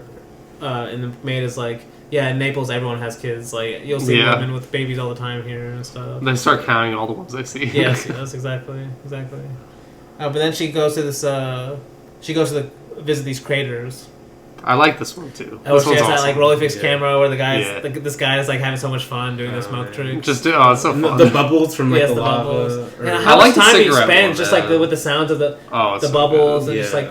Just the shots of all the different smoke coming out and stuff. He spends a decent amount of time here. Too. The cigarette one's awesome. I don't know. Yeah, it's the cigarette one too. Yeah. Yes. It looks so fun to do, honestly. It does. Especially since they're both there. At a certain point, I'm like, is it dangerous to try to light something in a thing with noxious gases like this? Maybe. But he's a pro. He's a pro. Effects, so. I trust him. Yeah. I trust him. He's done this multiple times. But then she goes to actually no, it cuts. This is where we're getting the back and forths now between the husband and wife and like what they're doing because like I think he's definitely making a point of look how she's trying to experience Naples versus how he's trying to experience Naples because this is the next day of he's meeting this woman, this crippled woman that he's met and she says she feels alone, dead, without disorder that a man leaves behind. And you think, oh, like he's trying to get. You think he's like getting excited, you know, because he even says, "Fate is really strange." He says this to her. Fate is really strange. Such a big world. To think I might have never met you. You know, when I first saw you, I hardly noticed you, and now your happiness is really quite important to me. And then she says, "But I am happy, very happy. Everything is all right with my husband now. I've been so nervous the last few days. You can't imagine the letters we write each other. You see, he doesn't write very much, but when he wants to really hurt someone, he can do it with just one phrase. But everything is all right now. He's coming back to Capri tonight." It's like, damn. And like the cut to his face is so funny. I even put on my notes, like the reaction from him, and he just shrugs. He was like, "Oh my god." That's so funny. This dude's painful. And stuff. Yeah. But then right after that, it cuts to another one of the like these. It happens multiple times. These beautiful shots I've already mentioned. These pans across the landscape. This time it's like a tree. It first cuts to a tree, and then it pans almost. I think it's 180 from the tree to her on the window, just watching from the other side, like looking at it, her view. It's so good. Like these Rossellini camera pans are just so fucking good too. Definitely. And there's also music in this one. We hear people singing in the background as well. And this is what I'm saying. Like she's starting to feel more connected because like now she's actually watching the environment outside while we're hearing it. But this is like where the maid comes in, is trying to describe. It's honestly one of my favorite little moments too, where she's describing why people would want to go to the catacombs. Because she's like, it's a catacomb where they gather skeletons from ancient cemeteries. And she's like, sounds very dismal. And she's like, dismal? Quite the contrary. These are skeletons of people who died 200, 300, and even 400 years ago. Can you even imagine? And she's like, I don't think that sounds very amusing. And the maid says, well, that's because you've never been to the place. You wouldn't believe it, but quite a few people go there. There are quite a few people that have chosen a skeleton, assembled it properly, take care of it lovingly, bring fresh flowers ever so often, and keep a lamp in front of it. And then she says, what is the meaning of all that? It's pity, I guess. These poor dead are abandoned and alone. They have no one to look after them, no one to pray for them. And then she says, well, I don't understand it. I just don't understand it. And then the maid says, I know it's difficult to understand, but you'll see for yourself. I love that last line, because like that's another kind of honestly, it goes exactly now I'm thinking about with that Renoir quote I read at the beginning, where he's like, Rossellini first sees with his eyes, then his heart, and then his brain finally dissects. Because it's like, that's a big thing in Rossellini. It's like, we have to see first, experience it for yourself, that idea, where she says, she's like, I don't think it's a museum. She's like, you've never been to the place. Yeah, like basically you haven't experienced it yourself, so you wouldn't really know, you gotta go see it first. And that's what makes this, what she does actually go see it, like, so great. But then we also get this great shot of where the maid says like 5 p.m. is like the last shift from that island where the husband's come from, so he has to be coming on that ship or not. And she's like looking to, she sees the ships coming and she doesn't know whether the husband's on it or not, which is like it's like this great shot too. But then we cut back to her in the morning waiting, and like it's actually, I guess it's late night still. Yeah, it's night, because it's cross-cutting between this and him with the prostitute. Yeah, because he's at the bar, at the hotel bar downstairs. Yeah. Not knowing if he wants to go upstairs, go see her or not. Yeah. And then he leaves instead, and that's where he meets his prostitute. Well, he asked the bartenders, like, I've tried every nightclub here. All of them are like that. And then I was like, bartender's like, have you tried the one like 2 blocks down? He's like, actually, I haven't seen that one. Yeah, no. He's like looking for any reason not to just go up there again. Yeah. To see his own wife. Yeah, but that's when he goes and he meets this woman. Honestly, he's like so cruel. Like it's almost like cruel in a way. Like when like they're in the car together, and he's just like, "You shameless, brazen hussy," and she's like, "What? I can't understand when you talk fast." And he's like, it doesn't matter anyway," or something. I think it's something like that. And then they go and like they stop in the woods to like smoke, and you think they're about to basically have sex, and she starts talking about how her friend died recently, and she's like really sad, and she almost committed suicide until he came and started talking to her, and basically like to me that just kills the mood for him. He's like, I'm just gonna drive and go. Basically all these situations where he's like trying to like leave his wife, it's like he's being prevented from not to, which kind of, I guess, another points to this miracle at the ending in a way too. But yeah. This is what I was saying. Like one of my favorite scenes in the movie is just these back and forths, like between the two characters as he's coming upstairs finally. Where she's like, the room is like super bright. She's obviously super awake, and then like she hears him. She's like thinking about it first, and then she's like, oh yeah, she's gonna pretend to be asleep. Yeah, she's like panicking in a way. Yes. And then she's like listening to just his nightly routine of like what he's doing and stuff. Yeah. And then eventually she calls for his name, and she even repeats the same line that he had said earlier, where she's like, "Oh, how well one sleeps here." When I say she clearly wasn't sleeping. Yeah. But yeah, they're having this like, this is another thing where we can clearly hear the singers in the background. Yeah. But they're having this like I've been noticing how Rossellini uses lights in his movie. Like I mentioned Euro 51, how the movie gets brighter throughout. Yeah. This is like almost the exact opposite effect, where now the scene is like super bright, but like they're lying more than ever, like right to each other's faces, like right when it's like brightest. Because it's like they're having this like awkward conversation where they're just like basically making small talk, where like they're not talking about anything what they actually want to. And then he even says, "Anything else you want to know?" And she's like, "Oh no, of course not." But then like he says to her at the end of the scene, like basically he wants to sleep in, so don't wake him up. And the next scene starts with her taking the car, and she's like worried about whether he needed the car. And So I didn't know if you want me to wake him up Yeah, or yeah, not, she's like, or if you want me to let him like- sleep till 11. like basic communication you would think Yeah. between like Yeah. a married couple of 7 years. It was like she's having to talking to her maid about it. But this is where they're talking about kids, where they're counting all the mothers Yeah. on the street and stuff. Where she looks at a donkey and she's like, "Oh, look at the load it has to carry," and she's like kind of feeling sympathy for it. And she's like talking about she talks about how like beautiful children are and how she doesn't know if her husband even wanted one and stuff. And this is like a very kind of you just have to watch the scene where they actually go to the catacombs and stuff. Yeah. Where she's seen all the skulls. We see like the maid that's like has her own like prayer she has of like the. She says she also wants a child really badly, and she said like she was praying for her dead brother that died in the war and stuff. And then, like after, I think they're outside the catacombs. I forget where they go, but then like her husband comes, and is like he's basically just pissed that she had taken the car and stuff. And that's where that's basically this is so funny because like I mentioned it's more Year 51. This idea of like the Rossellini dramatic moments happening back to back, because it's like. Yeah. First, they're having this fight of like, okay, they're finally getting divorced. Yeah. Like, you know, this whole Like movie as led soon after this. as soon you as know? she says it too, Yes, like, and then it's like, yes, exactly. "Oh, you guys want to go to fucking Pompeii?" yes.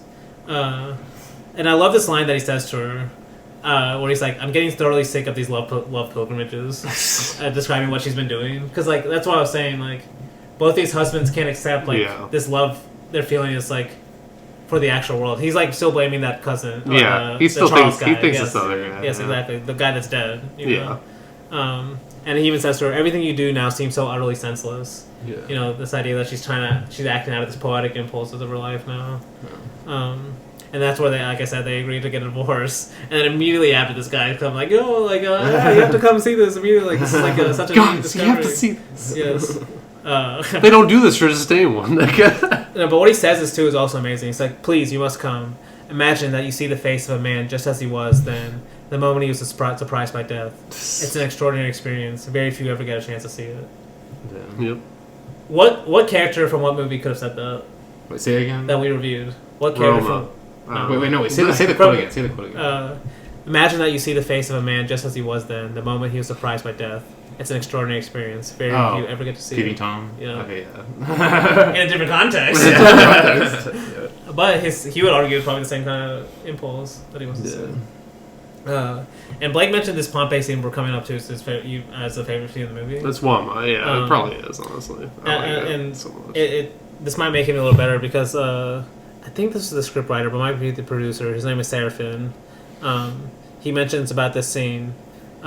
They had already planned about this scene of going to a Pompeii excavation, but they didn't know what they were going to find. And so what he says is, "We went there and it happened in front of us. There's no fakery. It's documentary. They more or less knew there would be probably some body there, but that it would be a couple face to face with the couple that is separating. That was That's really so something. good. What the fuck? I assure you that there was no preparation." Miracles exist. Yeah, so they all swear like they knew that they were going to do something, but they didn't know it was Yeah. going to be a couple or like even face to face and stuff. So I kind of love that too. I love that story, but yeah, they see the two people just at the moment they were dead, and to me that's like, because in my notes I have like that's in a way you could say that's what this film was about this whole time, Yeah. where that realization of 7 years had to come when they were away from their home of this moment, that marriage being dead basically. You know, it wasn't a real marriage. You know, until this miracle that's coming up. You know, that could bring it alive in a way, you know, because it was dead. Just like this couple, you know, where they say that there's like the moment of when they died. And she says something to him, because this is where like they see the couple, and this is where she breaks down crying, right? Because she's the one that's like, she's starting to feel connection to this, everything she sees, you know, she takes this and... She's already starting to see like, the connection. Yeah. And she's starting to see the connection between the environment and her own life, even if there's not a direct connection, you know. And to me, that's where like why Romer and all them were so excited about modern cinema. It's that connection, right? Where film is not directly related to us, but we still feel a connection while we're watching. Yes. You know. But then as she runs off, like and her husband follows, they have this kind of conversation, and she says something very similar to him that Irene says in Euro 51, where she says, "I've seen so many strange things today that I didn't have time to tell you about. There's so many things I didn't tell you." Especially that first part, it's like she's seen this new world, you know, this new way of seeing reality, which is like he's not understanding, obviously, you know. It's a detached way to see reality. Detached, but almost more connection. It's it's from the attachment. Yeah. Yes, I agree. But yeah, they're kind of walking. This is where it's like so awkward. Like the actors, like the way they're saying their lines are like not very dramatic and stuff. But it's like so dramatic in what they're saying because he's like she's like life is so short, and he's like that's why I want you to make the most of it. The music's like kind of dramatic, but the way they're saying it, like that's why I want like it's like so it's so funny. He's like that's why I want you to make the most of it. Like it doesn't fit really. But it's just great, like the way they're walking to in these kind of ruins of like these wide shots too. It's almost like they really don't know what to say to each other at this point. Yes. Like, and they're kind of they're walking through the ruins of their relationship, Luke. What do you say at the moment like that? Yes. Honestly, yes. That's like it could have ended a movie could have ended right there. Oh yeah. Well, that's why I was saying it's just like funny because like as they're walking through these ruins, the guy literally says he's like, "Do these ruins remind you of anything?" And I'm pretty sure the girl literally just says, "Shut up" or something like that. It's so fucking funny. No, because he's like, "I'm sick and tired of your sarcasm. We're getting a divorce and that's final." Yeah, we're getting a divorce and that's final. Yeah, they both accepted it, right? Yeah. Just like these ruins. And so that's why this last scene becomes so sudden in this like place that you're not expecting. They're in traffic. They've already accepted it. It's like a funeral, isn't it? It looks like a funeral. I'm pretty sure, but like the music is kind of like upbeat, like a it's very, a happy funeral. Or something. So that's why I'm like, it's kind of confusing. They don't know what's going on. It's a cultural thing for sure. Yes. Festival of some kind. But we do see people sad for sure. And we see them like kind of get stuck in the traffic. They even get out of the car. He says at one point, "How can they believe in that? They're like a bunch of children." And she says, "Children are happy though." And they're still fighting and stuff. And this is where it's like, to me, this is where they're starting to be swayed by the environment, both of them. I think that's why he like puts in this parade in this kind of chaotic environment, you know, where like they're kind of like they're getting lost in the crowd, and she's like looking for him, and she's like he's the only person he knows there, right? So she feels safe, and they call for each other. And it's like right before this too, she literally like tells him like nothing. Like I don't like nothing about you. I despise she's like, you. I despise you. Yes, and that's why it's like this twist is like almost like doesn't make any sense. Where they finally face each other. To me, I think I'm almost positive this must be the first time they face each other in the whole movie. So, as directly as this. Yes, as directly as this. Where and then she says, "Tell me that you love me," and he says, "Promise not to take advantage of me." And she says, "Yes, but say it." And he's like, "All right, I love you." Yeah. And then. That's the end. Like why do we torture one another? Like, yes. And this camera crane shot of like close to them, and then it cranes away from them from behind. And the last shot of the movie is almost just like it's just a close up of the crowd as it's walking by too. It's kind of just like showing the crowd almost keep going, using in on them really. And almost like the zooming out of the narrative in a way. Like so before because we know what Luke thinks about this ending. I have someone I follow on Letterboxd talk about this ending. I have it pulled up. Okay. If you want me to read that. Well, first I want to ask Blake, do you see this ending as a miracle, as happy, or? I mean, yeah, it's happy for sure. From their point of view, I would say it's happy. I don't know what they're gonna think whenever they like. That's what I'm asking. I don't know what they're gonna think whenever the euphoria of the parade wears off. That's exactly what I'm asking, though. Do we believe this? Do we believe in this miracle? Yes. Yeah. But then I think I believe in her, and I think she's done enough to make him change. I guess. No, because I think both readings are valid, or like honestly, they're. It's just to me like read what you were gonna read. Oh, this person Varisa Lapisto on Letterboxd. It's like this is one of his favorite movies, and his review he has a paragraph talking about the ending. And it's not really making a point about that. It's just describing what it feels like, which I think is kind of why it's not like you can't really rationalize in a way. I can't really rationalize it why I think it's happy. That's just the feeling I get from it, and this is a good way to say it. Like he says, Well, you realize that when the two embrace, it's the first time they are together in a frame, so they face each other so directly. The first time they touch each other, and for the first time, it feels like they are truly looking at each other. Before this, it's usually just one of them who looks at the other, and later makes a sarcastic comment about what they have seen. But the ending, that miracle as Elaine Bergala calls it, feels completely honest and immediate. It surprises us because it rejects vanity and it throws these characters to the real world. It comes like a force in nature, and there seems to be no effort on the part of Rossellini to shoot or edit objectively from afar. It's salvation, and it feels like salvation. Yeah. It's like, it's like, especially that last line, like feel like they're truly looking at each other. Yes, and also like the salvation, it feels like salvation, and like he's not like trying to shoot it objectively at all, because in a way that's like it doesn't make any sense. Like if you were. So to bounce off that, because let me read. Tal Gallagher writes some amazing stuff about this because he loves this movie. Oh, yeah, it's one of his favorite movies. Yeah, and he strongly believes in the miracle happy ending, and so I'm gonna read this. Some of the changes, and then we'll end. Because first, let me read what he says. He says, quote, Voyage in Italy is about two people who fear to relate to anything sensual, who nonetheless spend the whole movie going without pause from one overwhelming, intense spell of relating to another, until at last they consent to join in, to sing their solos confidently in a cosmic madrigal. The band plays, crowds of people parade by, a band leader smiles knowingly at Alex and Catherine kissing. Miracles happen every day here. Miracles are necessary when everyone is shipwrecked. And then, this is another thing I love is, he says, quote, what's special here is that the aesthetics of the miraculous are produced by direct evidence of the things themselves, by the way Rossellini experiences them. The realism of neorealism, as we know them. As we know them. That was crazy. That's a new term right there. Hold on. As I know-ism? The realism of neorealism, as we know, is in the subject, not the object. And then he says, the miracle is constant, continuous in every moment of life. It is life. Yet, nonetheless, Catherine and Alex choose it. It is freedom. And I love that last part because it's like, actually, let me read this last quote about the miracle, and then I'll explain this. Quote, grace or miracles intervene never as a rupture or as an extraordinary event, as in Hitchcock or Dreyer, but through the continuity of phenomenon under a new light, a changed sense. This is, I'll just end it there. Because, do you see what I'm saying there? Like, the miracle in Rossellini's films, it's like, that's why I mentioned the environment and the singing that's going on throughout the whole film. The person's changed perspective. Yes. And that first part is the miracle is always constant. It's always there. The whole film it's been showing this through Naples, right? You can say Naples is the miracle. It's only them at the ending that accept it.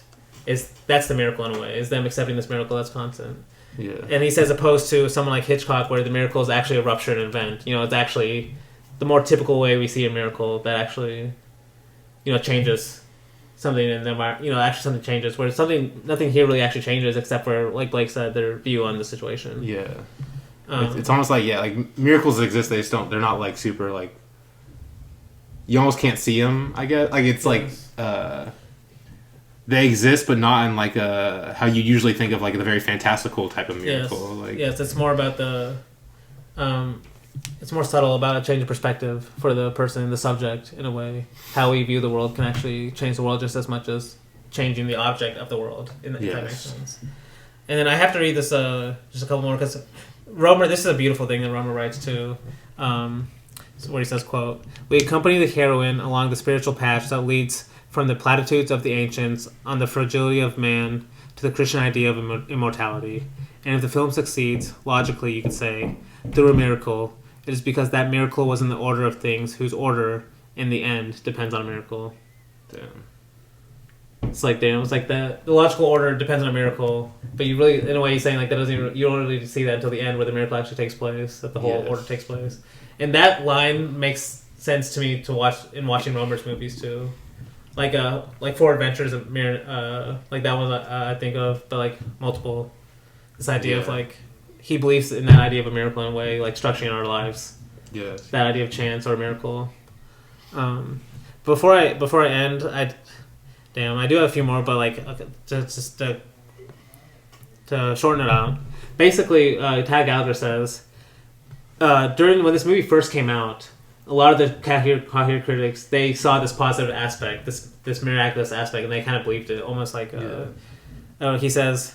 In the mid-1950s, Rossellini's advocates were unambivalently. Yes, that word. Unambivalently. Lucid regarding the ending. Wait, what are you guys saying? Unambivalent? Unambivalently? Yes. Exactly. It's hard to say. Regarding Voyage in Italy's ending. And then Truffaut even said it's better than a reconciliation. It's a variable consecration taking place. But then he says by the mid-1960s, however, European thought had done an about-face. To admit that love triumphs because of Catholicism now flew against the accepted wisdom that liberation was required from precisely this view that Rossellini shows. And since that ideology must be false, so too the joyless love must be false. Voyage's melodramatic excess was proof of a false ideology and false romanticism, not an indication of reality. And then he quotes Rossellini's own quote that he said this later on, where he says, "What the film shows is sudden, total isolation. It struck me that the only way of rapprochement could come about was through the couple finding themselves complete strangers to everyone else. You feel a terrible stranger in every way when you find yourself alone in a sea of people of a different height. It's as if you were naked. It's logical that someone who finds himself naked should try to cover himself up." And then he says, it's a very bitter film, basically. The couple take refuge in each other in the same way as people cover themselves up when they're naked, grabbing a towel, drawing closer to the person with them, and covering themselves any old how. This is the meaning of the finale was meant to have. So this fucking guy. So what do you think?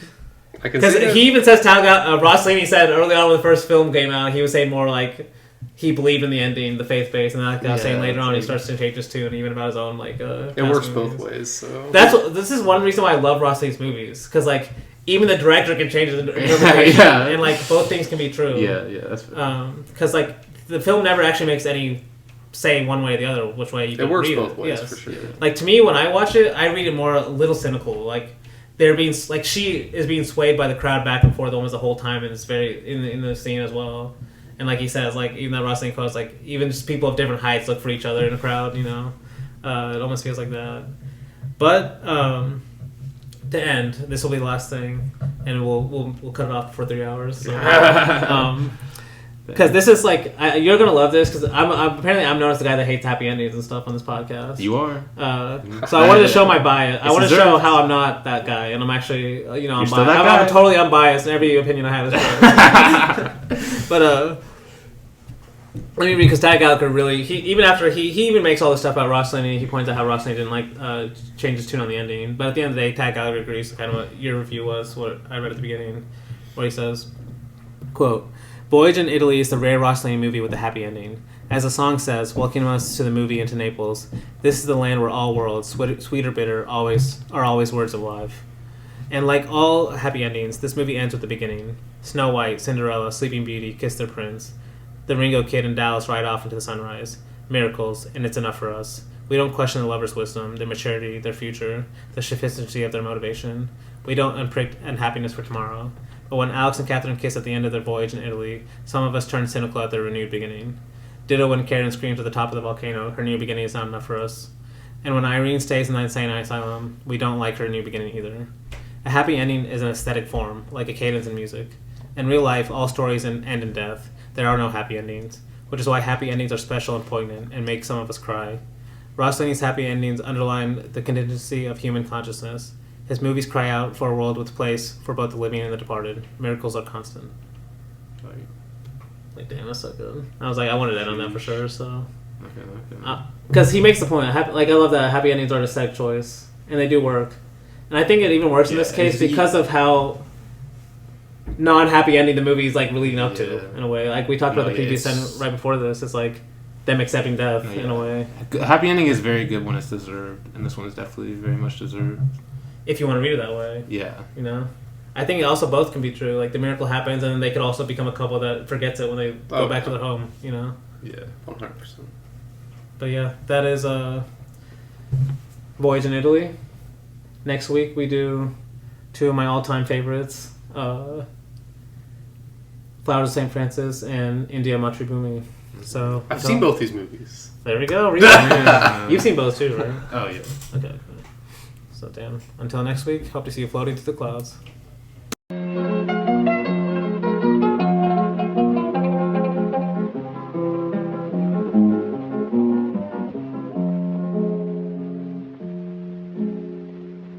Oggi sto tanto allena che quasi quasi mi mettesse a chiagnere tante a felice mio vero, non mio vero, che sopra cannata, mio vero che stucca. O treno stava ancora in da stazione, quando la gente si prima mandolina.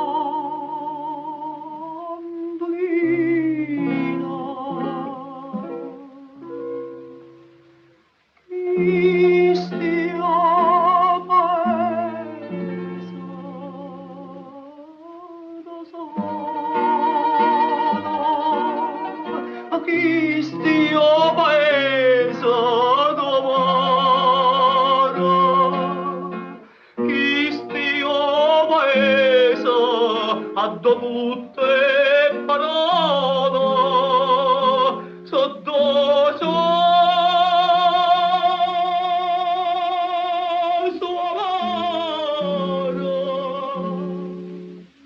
so sempre parole d'amore.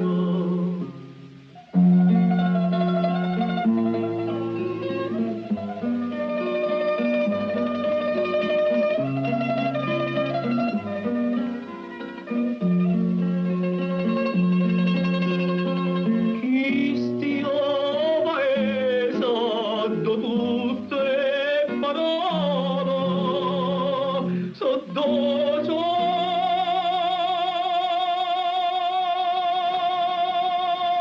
sua mano, so sempre parole